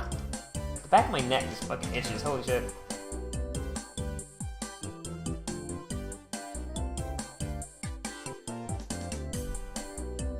Why, it's not like that. Lesbianism's not allowed in here. Those panda pajamas look great on you, nya, just as I thought. You're fucking adorable. It's not like I like them or anything, but baka. It's just rude not to wear something that's a gift. So is that why Maho is dressed... No, is that why Moeka is dressed like a fucking 2-cent stripper? Oh, boy. The hooded panda pajamas that Maho was wearing were a gift from Ferris. I don't mind the fact that it fits perfectly, but this is definitely a child size. You're a little doll, so do anything that looks good on you, Maho Nyan. Stop calling me that. Please don't think you're going to make me wear a different pair of animal pajamas every... No, it's happening!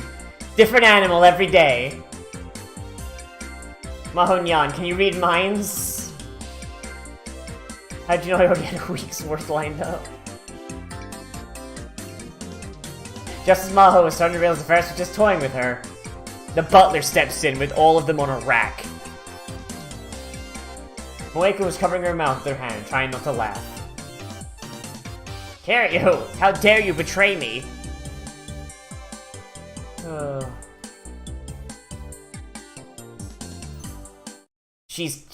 Yeah, look at this smile. It's the biggest smile ever. Look at this giant fucking smile. Ferris's eyes sparkled in the dim light. Without warning, she leapt upon Moeka and started to tickle her sides. Jail time! Tickle, tickle, tickle!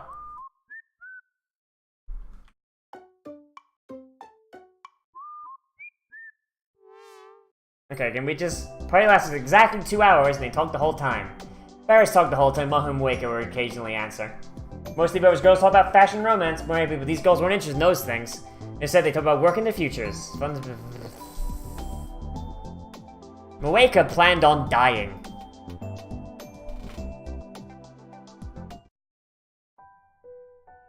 Okay, I don't care.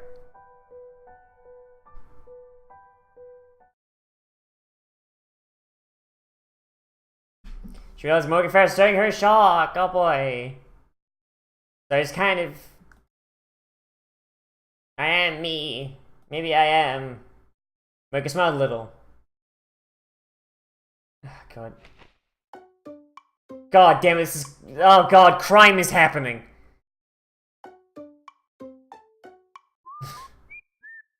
Ferris is smiling at her with dewy eyes. That was so moving, yeah, I didn't realize you loved me so much. I love you too, I'll make you tea for the rest of your life, yeah. Oh God. The next few minutes were a struggle to stop Ferris from rubbing her face against her cheek.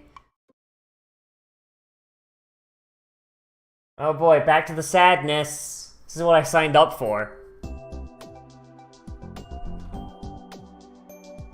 Like, there's like a load of shit happening I just don't care about. Oh shit, someone's dying.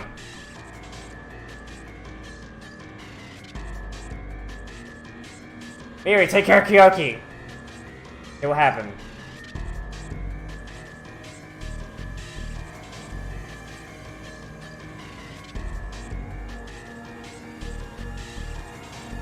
Oh boy. Okay. So something's going on. Something's going on with the condo. Oh shit. I left karaoke and Mayuri's care ran to the guest room. The door of the guest room was shut. Yashir, what can you carry? We alright? Oh god, don't be dead. What? How? How could this have happened? Couldn't believe my eyes. The scene was indescribable. Then as I come up with a palace of junk. The desk and bed were still where they'd been, but everything else had changed. Books, notepads, and other strange objects were spelled to the ceiling in layers. What may start as a temporary pile of books become a wall that reached the top of the room. The walls made of hundreds of books and scattered about the room following a small labyrinth. In some places the path was so narrow you had to turn sideways to get through. The lights from the ceiling no longer reached the floor, so the small lights had been set up on top of the carpet. They were like torches in an underground labyrinth. Wow, so he called us because they'd been destroying the room. God damn it. The result of Maho and Moeka's attempts to maximize their creative output was the construction of a labyrinth in the guest room. In a sense, it was the highest application of principles of functional beauty. There's still a palace of junk. Oh boy. Maho was humming as she typed in her keyboard. She had a big pair of headphones on. Moeka was kneeling on the carpet with her legs splayed, typing in the tablet of a toe table. She too was wearing headphones. They fucking made karaoke collapse to death.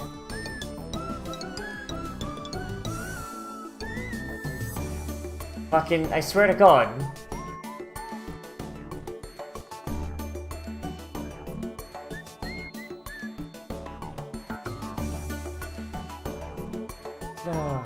I don't care. They've just been slowly destroying their room. That's all. Like, seriously, can we get back to, like, cool adventures happening? Like, for real, like... First Sergeant Tanoji. Alright, well, this was a jump, but okay. Alright. What is it? What the hell is that? May's person only can change when she cleans, you see. There's no personality change, she's a totally different person. Cute little loli reveals her to be a sadistic surgeon that cusses you out. In our world, that's a good thing. Because we're in a fucking visual novel. She is 8 years old, Daru. Holy fuck.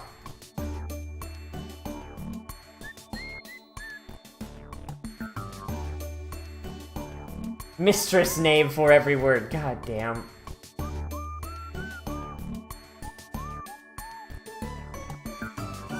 I don't want to play this game anymore.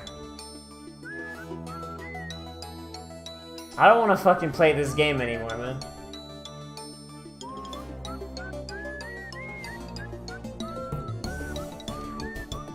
Mr. Smiley Bear.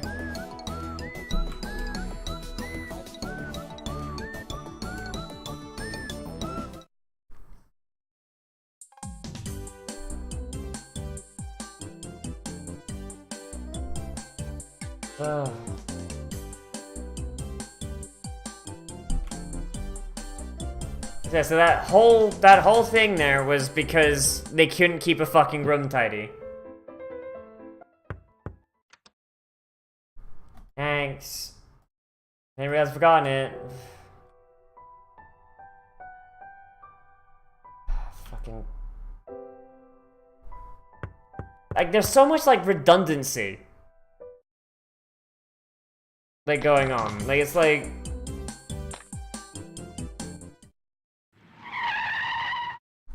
Nay just barely avoided getting run over. Oh boy. Maybe ran over to her. I warned you. Went to run over to Nay because something was wrong. We're gonna get shot at. The black tourist van opened and 3 people got out. 2 were wearing masks. 1 was wearing a full face helmet. All of them had guns. Freeze. They were speaking in English. What?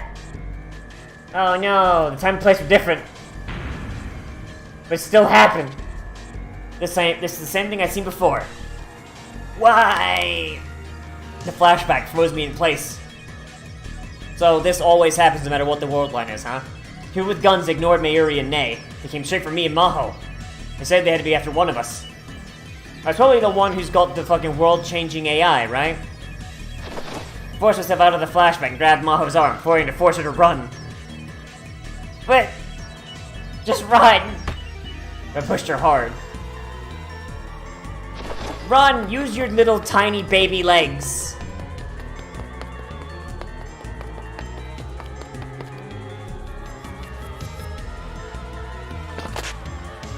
I quickly threw myself between them. Oh boy. And I got shot to death! Yay! The attacker in a full-face helmet fired a warning shot into the sky, it looked like. Firing a gun on a Tokyo street was sure to get the police's attention. Did they just not care? I looked closer and realized in addition to the black helmet, they were wearing a black motorcycle suit. At a glance, I could tell the wearer was a woman. A woman! Black face mask kept me from seeing her face, but... was it Moeka? No, that was impossible. That she should be at Ferris's right now. Hi, Akane. How you doing? If they were after Maho, I wasn't sure if it was a good idea to let her escape or not. The woman in motorcycle suit kept her gaze locked on me at all times. She gave the other 2 men hand signals. They headed for the alleyway that Maho had used, with their guns at the ready. Wait! Those both guys would catch up with Maho almost immediately. But damn her tiny legs! Oh god, alright. Wait, what? The other was crawling backwards. Okay, wait, so what the fuck just happened? What? Is it Mr. Brown? Is it Mr. Brown gonna come out there? Yeah, there he is! So, what the hell is going on here? Large, muscular man disappeared from the alleyway. It was Yugo Tanuji. Come all this way from his shop? Came here to see why Nay was late. You hurt my daughter, will you? You're gonna regret that! Fucking... In order to retreat, she made a fast call. She's probably a professional. As they pulled away, the door still open. The driver must have been inside. Miri and Nay both sitting on the ground, but evidently they were okay. So... yeah, so this fucking... So it's Susaha's mom. It's Yuki. It's Yuki underneath that helmet, because she had an injured arm before. So I guess, congratulations, Susaha, your mom is evil. Well done, congratulations. Wait! I chased after her, but she in fact suddenly span around and hit me with the stock of her gun. Oh no, I have broken nose. I fell to the ground. I couldn't move. Ocarine, big dead. Ocarine, large dead.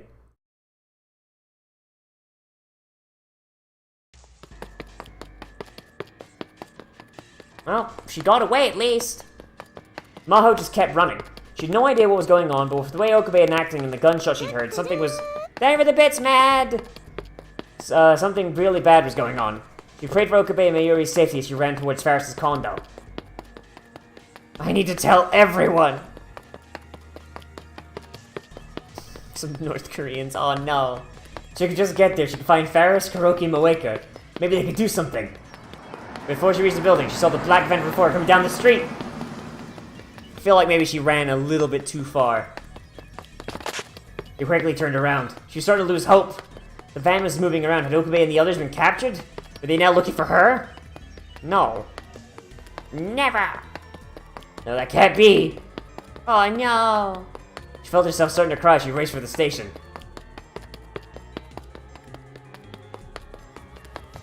Oh boy. Oh, there's the radio building. She didn't know what to do when she got to the station. She needed to find the police, but she didn't know where the police station or police boxes were. Should she ask one of the people around? Should she ask one of the people around the station for help? Oh no, big gasps. Okay, so... Oh, she lost her phone. Well, shit, now she can't call 911. You're back! It was that same black van. Who's driving around the area, searching for her.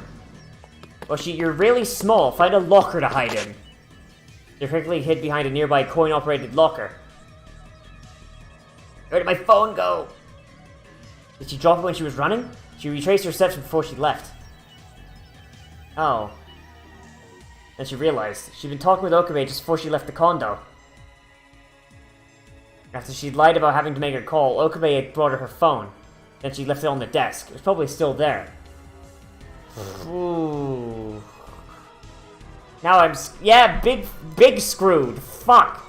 She'd have to get to the police somehow. Maybe she could run to one of these stores. Several of them are still open. Best would probably get to the station or Yodobashi. The problem was the black van. It was still going around looking for her. If she moved, it might find her. Again, I hope Maho don't die, because I'm just supposed to be her ending, so fucking, She tried to make herself as small as possible and hide, well, for her, that's a very easy feat, behind a telephone pole. Oh boy. Don't die, Maho! Suddenly, a hand reached out from behind her across her mouth. Someone had grabbed from behind!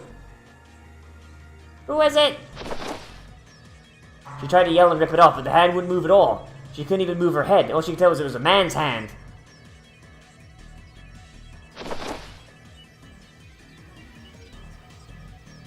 Okay, what should be like... with Hashida or something?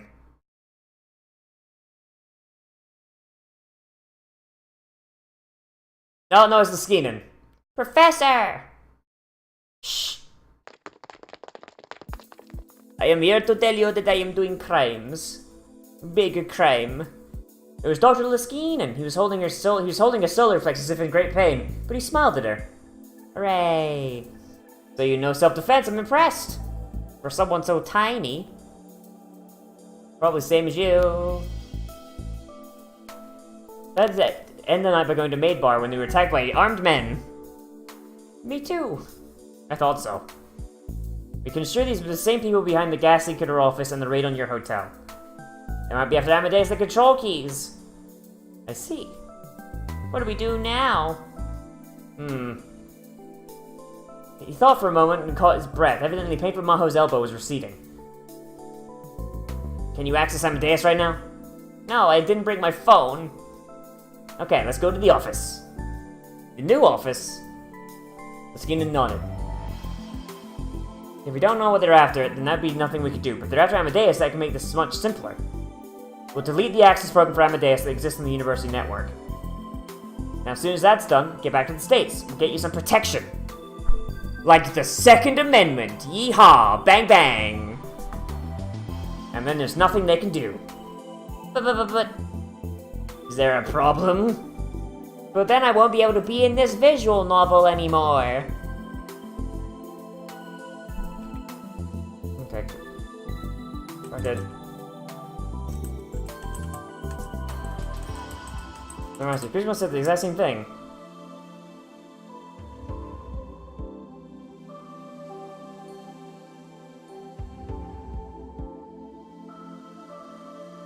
What'd she say?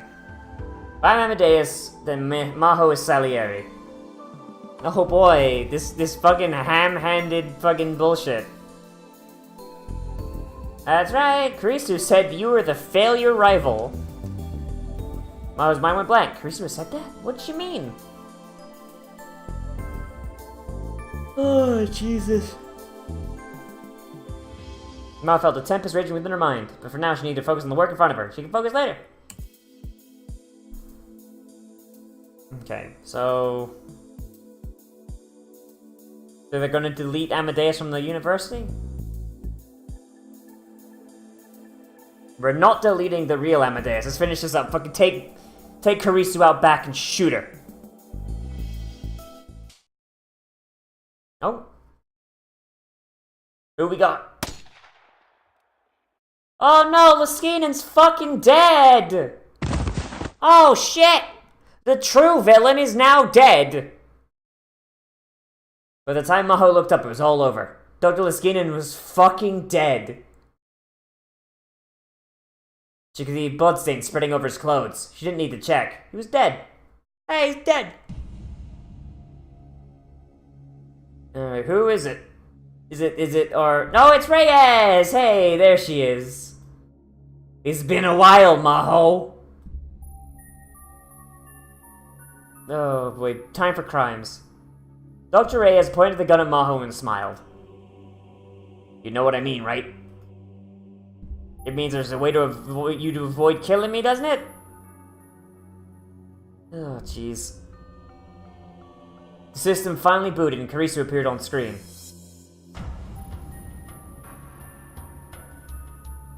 Oh, jeez. Karisu was extremely perceptive. She could tell something was wrong just by looking at Maho's face. Dr. Reyes smiled silently. Maho kept staring at the gun as she answered. I'm in big trouble. Tell her what's going on. Is that Dr. Reyes? Oh no! Yes, that's right. Oh, jeez. Maho spun the laptop around the table so the Karisu could see the entrance. Dr. Reyes, that gun! Were we back in America? Dr. Laskinen was killed. She shot him. Karisu was too shocked to speak. Dr. Reyes, do you know what you're doing? Your career is ruined, you know that? I don't think I can pay for my retirement on professor's salary. You know I had trouble finding a man, right? So I decided to take a better paying job. Stratfor. You're trying to use Amadeus for military purposes, aren't you? I'm not answering that. I told you, if you knew the whole truth, I'd have to kill you. How could you say that when you just killed Dr. Laskinen? I just need the control keys. Even if I were to copy out her complete data right now, that bratty little AI won't do what I tell her, will she? Oh no. That's the nicest way of putting it. Okay, Maho, unlock Karisu's secret diary. You know what I mean, right? Input the control keys. Unlock Amadeus' inaccessible storage area and give me administrative access. Once you've done that, I can do the rest myself. And if I refuse, you get to see the professor again. In hell! Reyes waved the gun a little from side to side and pointed at Dr. Laskinen's body on the side. But if you shoot Maho, you can't get into Amadeus. Literally, you killing Maho means that you lose. Because Maho is the only remaining person that knows the keys. And what's stopping you from pulling the trigger after I give you the key? You'll just have to trust me. But let me say this. My boss needs someone to maintain Amadeus.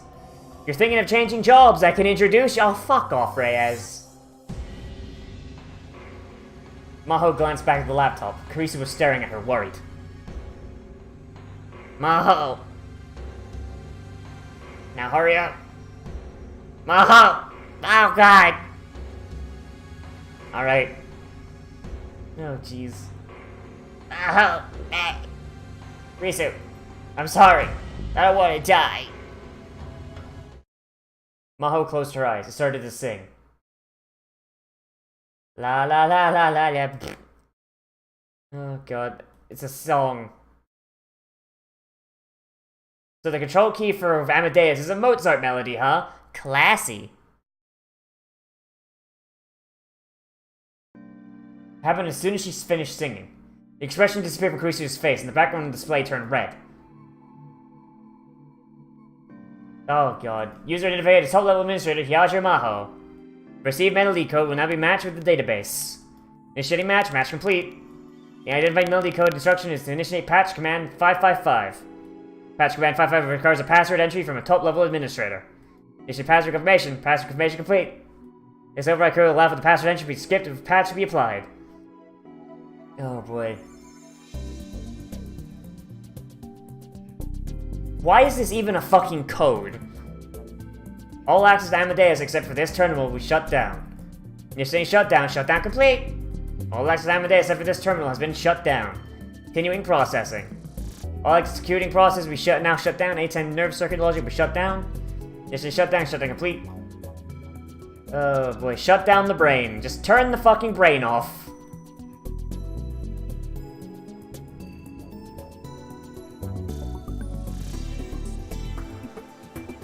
Bruce read the messages in the emotionless voice at the same time as they flashed across the console. Amadeus core framework is ready to be restarted. Continuing processing. Next, wait.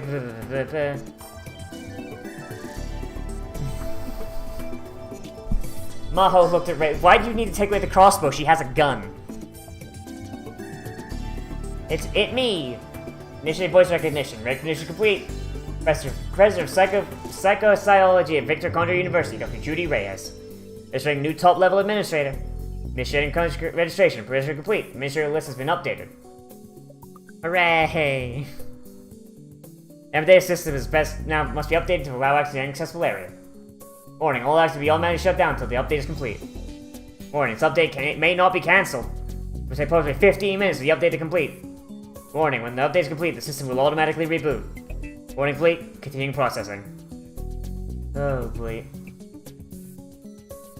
I can't believe Kurisu is fucking dead.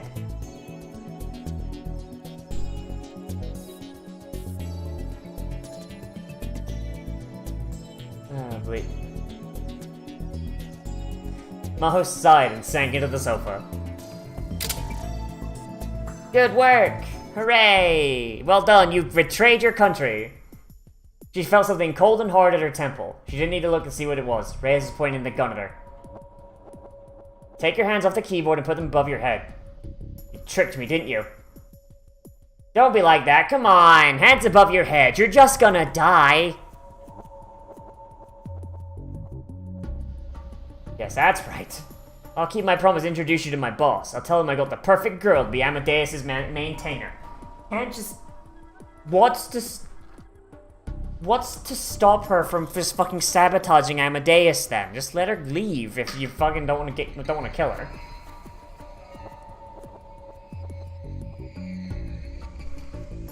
Come on, Judy, doesn't matter how good she is. Dead girls can't write code. You. Do you have no conscience at all? Ha!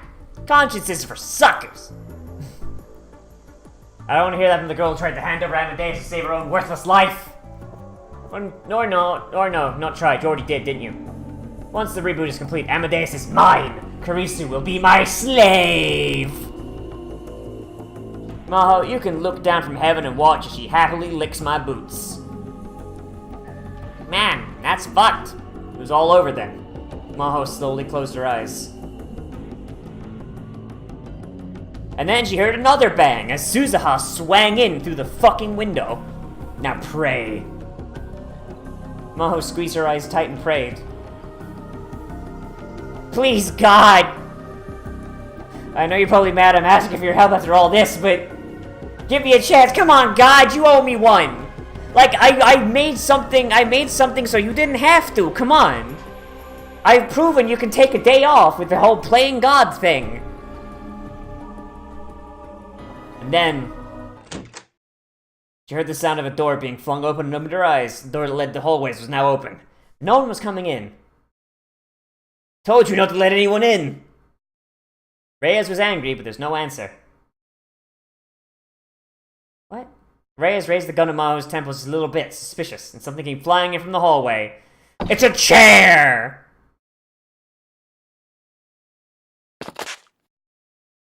He took a step back without thinking. There was no sign of it exploding.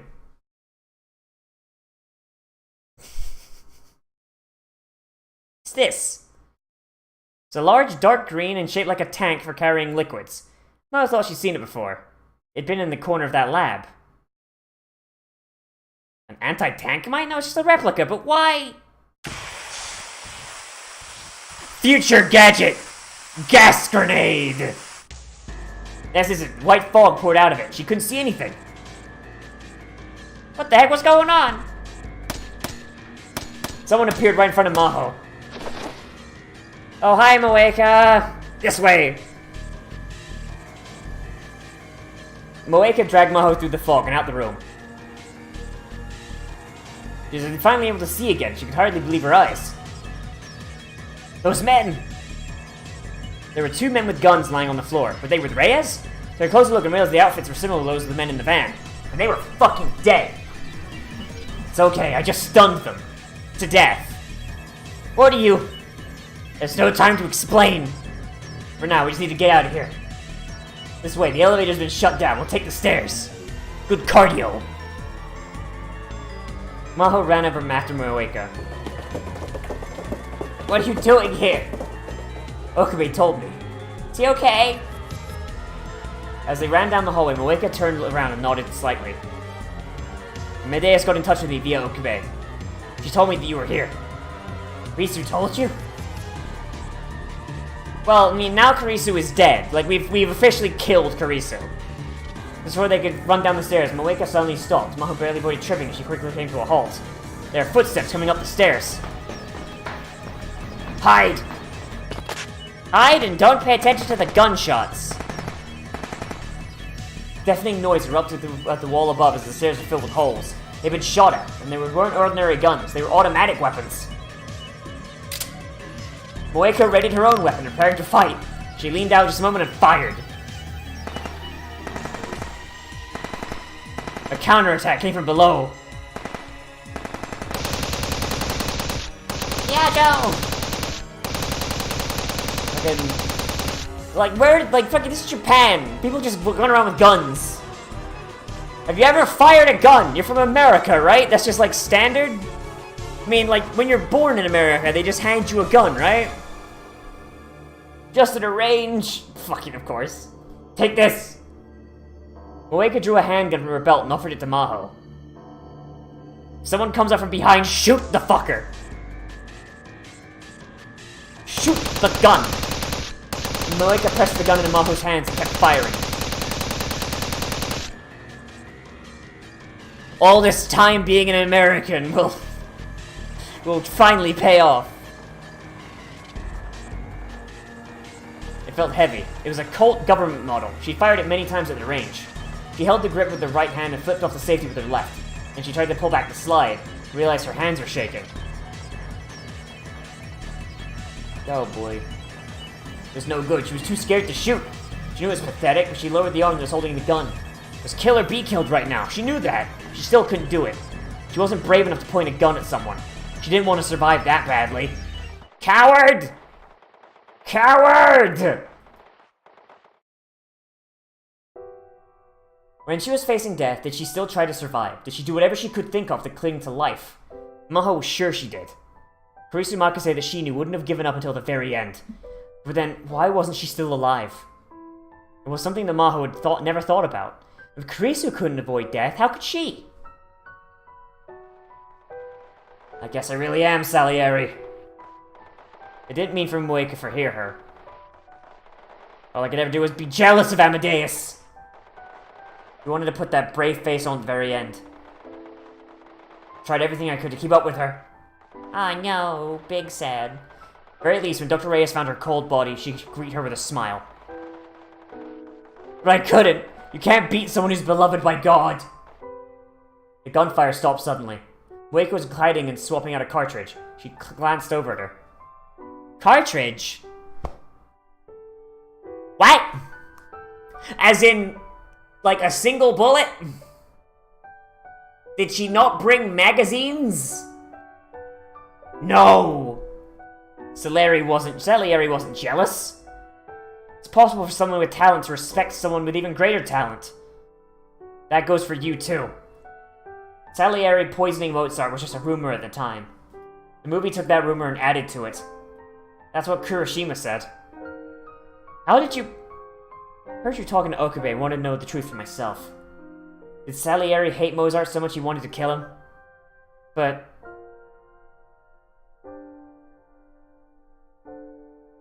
I don't think Salieri was jealous of Mozart at all. There's a letter he wrote 2 months before Mozart died. In the letter, Salieri praises Mozart's magic flute opera highly. I think the two of them respected each other a lot. Best friends. Mozart respected Salieri? Did Karisu know that, I wonder? And when she said I was Salieri, there's no way to know what she meant now. It was up to Maho to decide what it meant. Karisu. Karisu! Oh god, big upset. I have to go back! I have to save her! I have to save Karisu! Gotta go back to the past samurai Jack.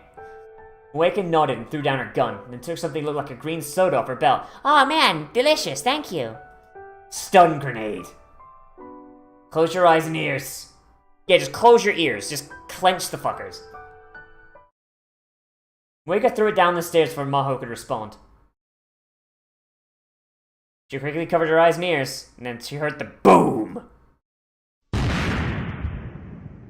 That's not what a fucking flashbang sounds like. They snuck back to the office. Maho and Moeka quietly looked inside the open door. Reyes was still there, and the Amadeus reset counter was about to complete. Shoot the gun! We need to stop her. Wait. Maho stopped Moeka before she could go in. She knew what was about to happen. Reboot complete. Booting Amadeus system. Bleep blorp. Do you know who I am, Karisu? Reyes began to talk to Karisu. Her face was completely expressionless. Matching voice. Voice identified as Judy Reyes, Professor of Psychosociology at Victor Condrey University. Yes! You tell me my access rights. Dr. Reyes is a top-level administrator of the Amadeus system. Dr. Reyes has full and complete access to all Amadeus-related information. Beautiful! Let's start by making a backup of your inaccessible storage areas. Please designate the save folder. bigporns.exe. Shoot the gun! Seriously, shoot the gun!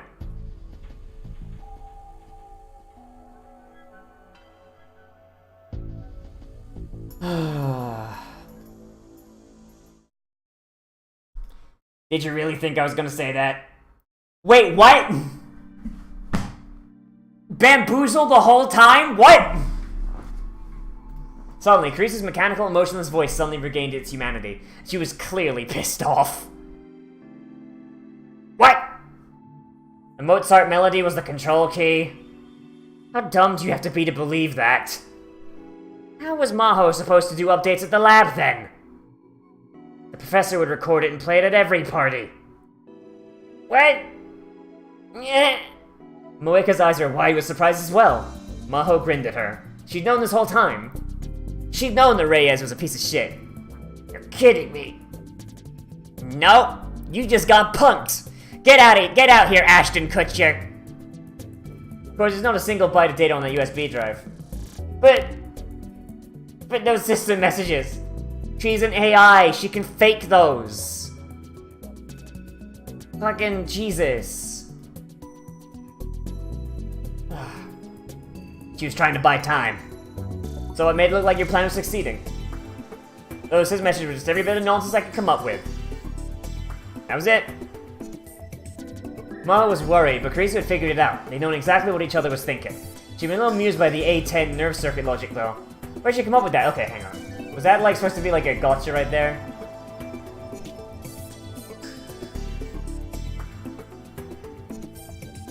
Oh, it's the fucking dopamine nerves. It's the haha, you're fucking dum-dum nerve. Like, I'm gonna laugh at you for being a dumb idiot. Why would I have to read the output when the console is right there? This isn't a sci-fi movie. How inefficient can you get? Hey, how does it feel now you got totally conned, huh? How's it feel, Reyes? To be a bitch. She grabbed the gun off the table and leveled it at the screen in anger. What, you gonna shoot the computer? She's backed up on a server in America, you stupid idiot. You goddamn AI! It was time. Maho nodded him awake and went inside with her gun raised. Knock, knock, open up, the door is real, with the non-stop pop-pop of stainless steel. As Reyes turned around surprised, Maho leveled the gun. Moeka had her gun drawn too, which made it 2-1. Reyes, give me the gun. Maho! Didn't you hear me? Give me the gun, and put your hands above your head. Just shoot her in the knees. Reyes glared at her in rage, but slid the gun onto the table, and she slowly put her hands above her head. Maho met Kurisu's gaze for a moment. Their eyes met, exchanging a secret smile and a glance despite their motionless mouths. Hooray! Did you kill all the men with me? If you haven't, you should hurry, they'll be here soon. Reyes was right. The stun grenade had neutralized them, but it wouldn't last forever. I mean, it'd be fucking a flashbang, right? So, like, I mean, they're blinded for a bit at least. Moeka headed for the door. Maho turned to Reyes. Tell all the men below to surrender. Do it. Do it. You're not planning on killing me? I killed your favorite professor right in front of you, and you're gonna let me live? This is the least American thing I've ever seen. Well, maybe you can't help it. You've never fired that gun, have you? I have too. I fired a ton at the range last year. Fired a lot. I knew it. You've only handled the old models. The newest ones have 2 safeties on them to prevent misfires. Nani? Without thinking, Maho tilted the gun to see. Oh god fucking damn it. Maho, you fucking stupid idiot. Oh my god, Maho, you stupid idiot. And that one instant was all it took. Just kidding. Reyes leapt on top of her and grabbed Maho's wrist. She couldn't aim like this. Maho struggled to try and push her off. But before she could, she felt an impact on her solar plexus. Don't let go of the gun! Reyes' fist was buried in her chest. The pain was so bad she doubled over. Reyes took the gun. God, if Maho wasn't flat, she probably could have took that. The turns have tabled! She pointed the gun at Maho and turned her bloodshot gaze to the entrance of the room. You! You're a rounder, right? Put down the weapon and come here! Fucking... Moeka, you're not going to. Come on. Get on your knees, put your hands in the air. Like, how did she know she was a rounder? Like, I mean, like, are these guys working with CERN? If so, like, why, like... Good girl. Stay still, we're done talking. Move an inch, Maho's cerebral cortex is gonna stop functioning. Maho blamed herself. Her own stupidity put Moeka in danger, too. Oh no. Okay, Maho, this is your last chance. Tell me the control code. No. You want to die? No. Shoot me. Do it, coward. I said shoot me, coward. Risu is my friend. She's my best friend in the world. Just like smash cut to the laptop, the fucking disc tray is open and there's another gun in it. And I'm not giving her to you. I'd rather die to see her lick your boots. I see. You got guts. Alright, I'll give up on getting Amadeus then. Bye. Maho grit her teeth and prepared for death. Wait. What? If I tell you the control code, will you let Hyajo and me live? Yes, of course. I'm only after Amadeus. I have no reason to kill you. Don't let her trick you, Kiryu. She's gonna kill us either way. Moeka didn't seem to hear her. She was too busy thinking about something. What was she going to do? Maho can figure it out.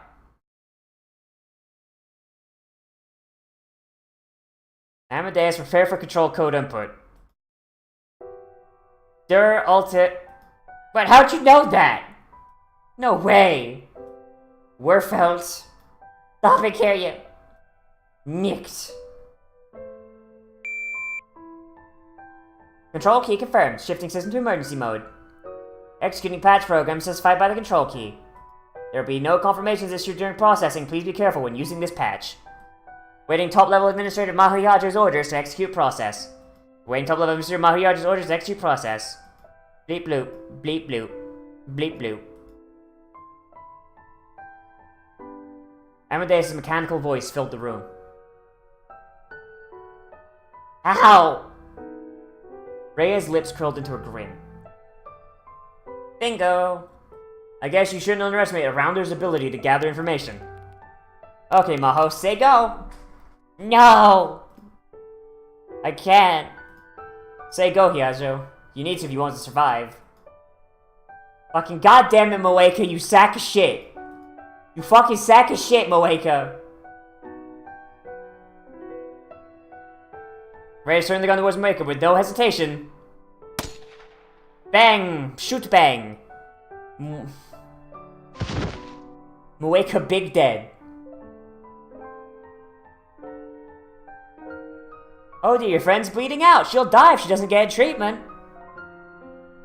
God damn it, if only we had another rounder that wants to fucking keep Amadeus safe. Oh no. Say it, alright. Fucking Karisu. Go! Execute Order 66. Dispatch will permanently delete all Amadeus-related data. This includes all memory data backups. Oh god! I can't believe it, Karisu's fucking dead! Locally stored decryption keys will be deleted and rendered inoperable as well. It will take 15 minutes to complete the deletion. Beginning deletion. Fucking... Why is the data being deleted? The control keys was to unlock the inaccessible storage area, right? There was never a way to open her secret diary. What? Of course not. Any idiot could figure out that Amadeus might be abused for military purposes. And I couldn't let that happen. So I made a part of Amadeus that could never be accessed from the outside and surrounded it with an invincible wall. Even I, its designer, couldn't get over that wall. It's a wall with no entrance or exits. Invincible, right? But since we were using university funds to make it, I couldn't exactly tell them there was an area that was out of our control. So I just told everyone about the control keys. But the real purpose of the control keys was to delete every bit of Amadeus' resource data. In other words, a self-destruct button. I never thought I'd actually have to use it, though. That's everything. I don't have any other secrets. Are you satisfied? So they made at the very least, there was a shutdown code for the AI, which is more than what Skynet fucking had. You little bitch! Reyes put the gun right between Maho's eyes. Maho didn't look away. Pull the trigger, bitch! You're not gonna help, then you could just die! You goddamn rounder! Reyes fell on the floor. She'd been shot by the dying Moeka, who was still lying on the floor. Carry him! Maho ran over and held her in her arms. Her tiny, tiny arms. I'm so glad that you tried to live. Oh, God. Well, you told me before, it made me so happy. Someone could take your place. Someone's better than you. So what? Because I'm me, not someone else. That goes for you, too. Tracy Makase has nothing to do with it. Because you're you, not her. And big dead. Gigantic dead.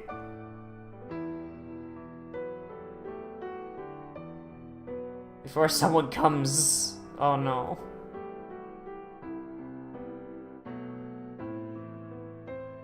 Even if Maho got out of the building and got help, by the time she got back... Maho leapt at the laptop on the table. Racer, call an amber lamps!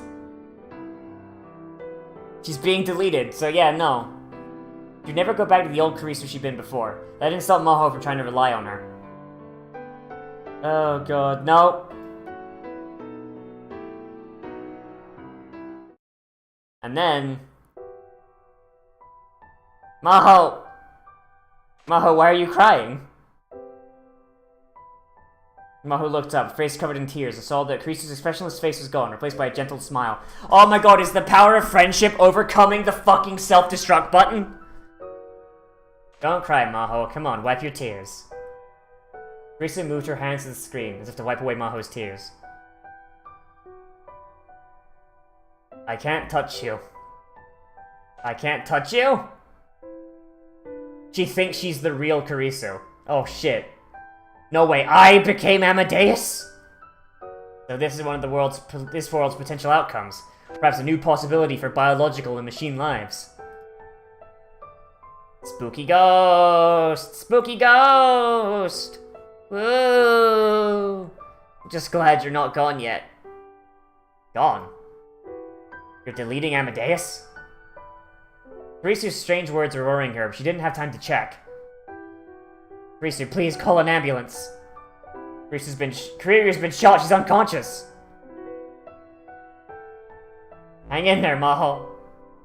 I've arranged for an ambulance to come, it'll be there soon. It's fine, Kiryu will survive. Ah, damn it. But she isn't safe yet, I need to get her downstairs, but there's all those men with guns. It's fine too, I just checked using the building security system. They're already preparing their retreat. You should wait for the MTs to get there. I'll restart the stopped elevators. See. There was no trace of her strange words from before. Hearing Kurisu talk like she always did made Maho feel much better. Thank you. Now the danger had passed, the tension drained from Maho's body. Too tired to stand, she fell to the floor. I just checked the log, Maho. I didn't know you were so good at singing. Piano Sonata 11, huh?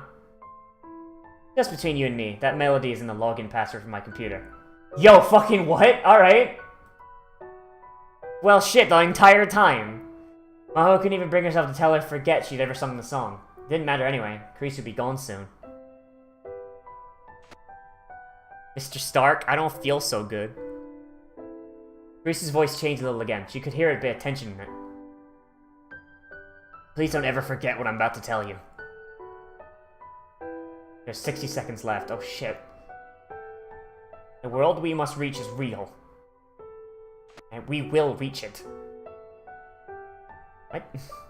Her words are very vague. But Maho could sense that there was something very important that Kurisu wanted to tell her. What are you talking about? I know you well, Maho. As a scientist, I know you better than anyone else in the world. So I can say this for sure. You will be able to finish the research I left behind, and open a path to what lies beyond. Even if I'm not here. I know you better than anyone else, and I guarantee it. She's trying to say, you'll do something that surpasses what I ever could. Time machine! And someday, your work will be needed. You can certain the day will come.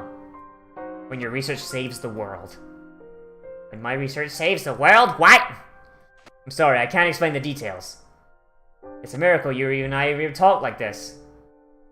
I know miracle isn't a word the scientist is supposed to use, though. Are you... Kurisu? I'm really happy I got to talk to you again. Kurisu didn't answer her question. Spooky ghost! Woo! Spooky ghost! Asking their final goodbye, she found herself trying to say that she was sorry. When she saw Kurisu's smile, she understood. The smile was her answer. No matter what the apology meant, there was no need for it. I believe you. Good science would believe anything without evidence. Oh no. There's all the strength Maho could muster, the best she could do. She had to say goodbye to her beloved and bratty friend, that's how she wanted it to be. It was a conversation they'd had many times back in the old lab. A real scientist has to believe there's an answer to move forward to find it. Oh boy. The rush of memories was, in this time and place, sorrowful. Because in fact, Kurisu had died a few months ago, a span of time that both many years and only yesterday. There are less than 10 seconds left. It's only time for 1 or 2 more words. And Maho. Take care of Kiyoma Hoyoin for me. Oh, yep, there it is! It's fucking time ghosts! Fucking time ghosts! Suddenly, Kurisu disappeared from the screen and was replaced by a message saying the deletion was complete. Fucking time ghosts! Fucking come on now! Come on now! Are you fucking kidding me? Oh my god. So dumb. So fucking dumb. She's never gonna see Kurisu or Kurisu ever again. When she realized that, the tears wouldn't stop. They flowed freely. She didn't even try to stop them. She cried like a little girl until the EMTs arrived. Oh, Jesus. Attention all passengers, we'll be departing shortly. Please fasten your safety belts. Ma'am. Ma'am, wake the fuck up. Where's your mom?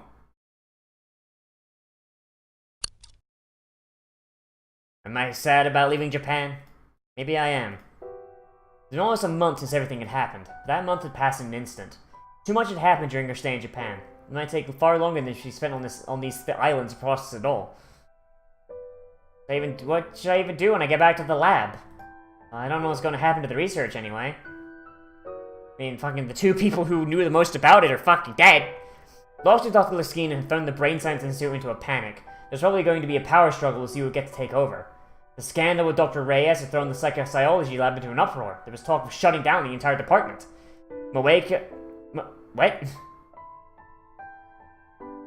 Moeka had missed her vital. That's a fucking spelling mistake. Moeka had missed her vital, so Reyes had survived. The CIA or FBI was probably investigating right now. She didn't know much about it or care. Moeka had survived because of the EMTs that Kurisu had called. She needed almost a month in the hospital, so she quit her job temporarily. The article she was working on had been cancelled. That's rough. Amadeus is really gone, huh? Maho's deletion program had worked perfectly. As a result, the Brain Science Institute's greatest creation, Amadeus, was gone forever. It's fine. But it's fine, though. That's what she told herself. I haven't changed. I'm still me, not someone else. Nothing's changed at all. I'll just follow the path I believe in. Believe. Ooh, boy. In the past month, Okabe had told her everything. He told her everything about his own story. At first, it was unbelievable. But when she'd seen a real time machine and heard about Steins Gate, she was really finally able to believe. More precisely, she wanted to believe. Harisu's final words flashed through her mind. Yoin Kyoma.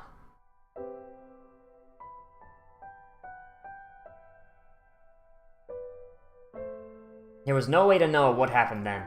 Amadeus' data was 100% deleted, so she couldn't even check the log. But she did have one theory. Amadeus was a simulation of the human brain. Theoretically, there were no differences between it and the real thing. As proof, it was possible to take memory data from one person and deploy it in an Amadeus, making it behave like a copy of that person. That meant that anything that could happen to a human brain could happen to Amadeus. Including reading Steiner. The human's memories from a different world line could be shared across space-time. It would make sense that Amadeus could experience that too. There was no way to tell now. It was possible that Amadeus had suffered a major error before her deletion, and Maho was interpreting it as this way to make herself feel better. Maybe Amadeus had just come up with something to say to make her feel better. Maybe Maho had passed out and been dreaming. Now she would never know. Amadeus is gone forever. At least from this world. Fucking AI is with reading Steiner! Fucking goddamn it! Well, it's fine. Someday I'll ask her myself. Grease would ask her to believe in what she said about Maho's own abilities. She asked her to believe. I believe in you, Kurisu. I believe. She laid a hand upon the small bag on her lap. There's a small laptop hard drive inside. So it was the one from Kurisu's laptop. Oh, we know the password now.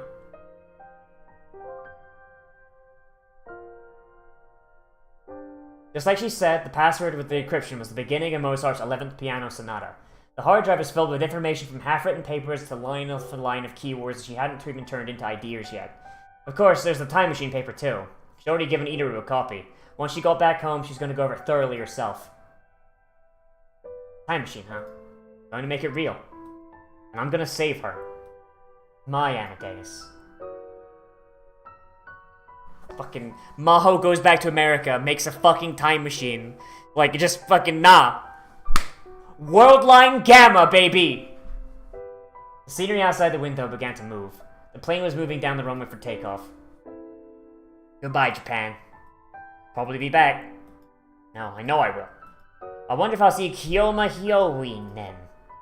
Well, even if he's still acting like a whiny loser, I'll smack him and wake him up. She had a lot to do. Her life was about to get very interesting. Oh no, I forgot to turn it off. Oh shit, the plane's crashing! The Gamma World? Wait, is there actually a Gamma World line? Yo, hold up! Hold up, Mr. Sad Scientist. Is there actually a Gamma World line? Is it a CD drama? Oh, fuck. Alright, how... Okay, on a level of 1 to the bodies burning in the dry riverbed, how bad are we at? Just a little. About time for takeoff. You have to take the phone off. But then you can't see this, and can you? I should have said it earlier. Sorry. It wasn't for a very long time, but I had so much fun with you. Let's see each other again someday, for sure. I'll send you lots of Ryan messages, so send me lots back, okay? Alright, later. Bye-bye. See you again, Maho. Hehe. See you soon, Moeka. Moenyan.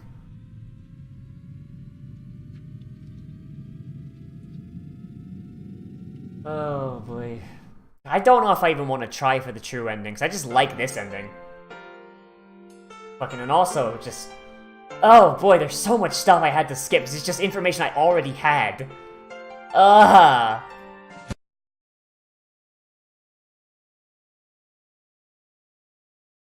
Twin automata completed. Yay.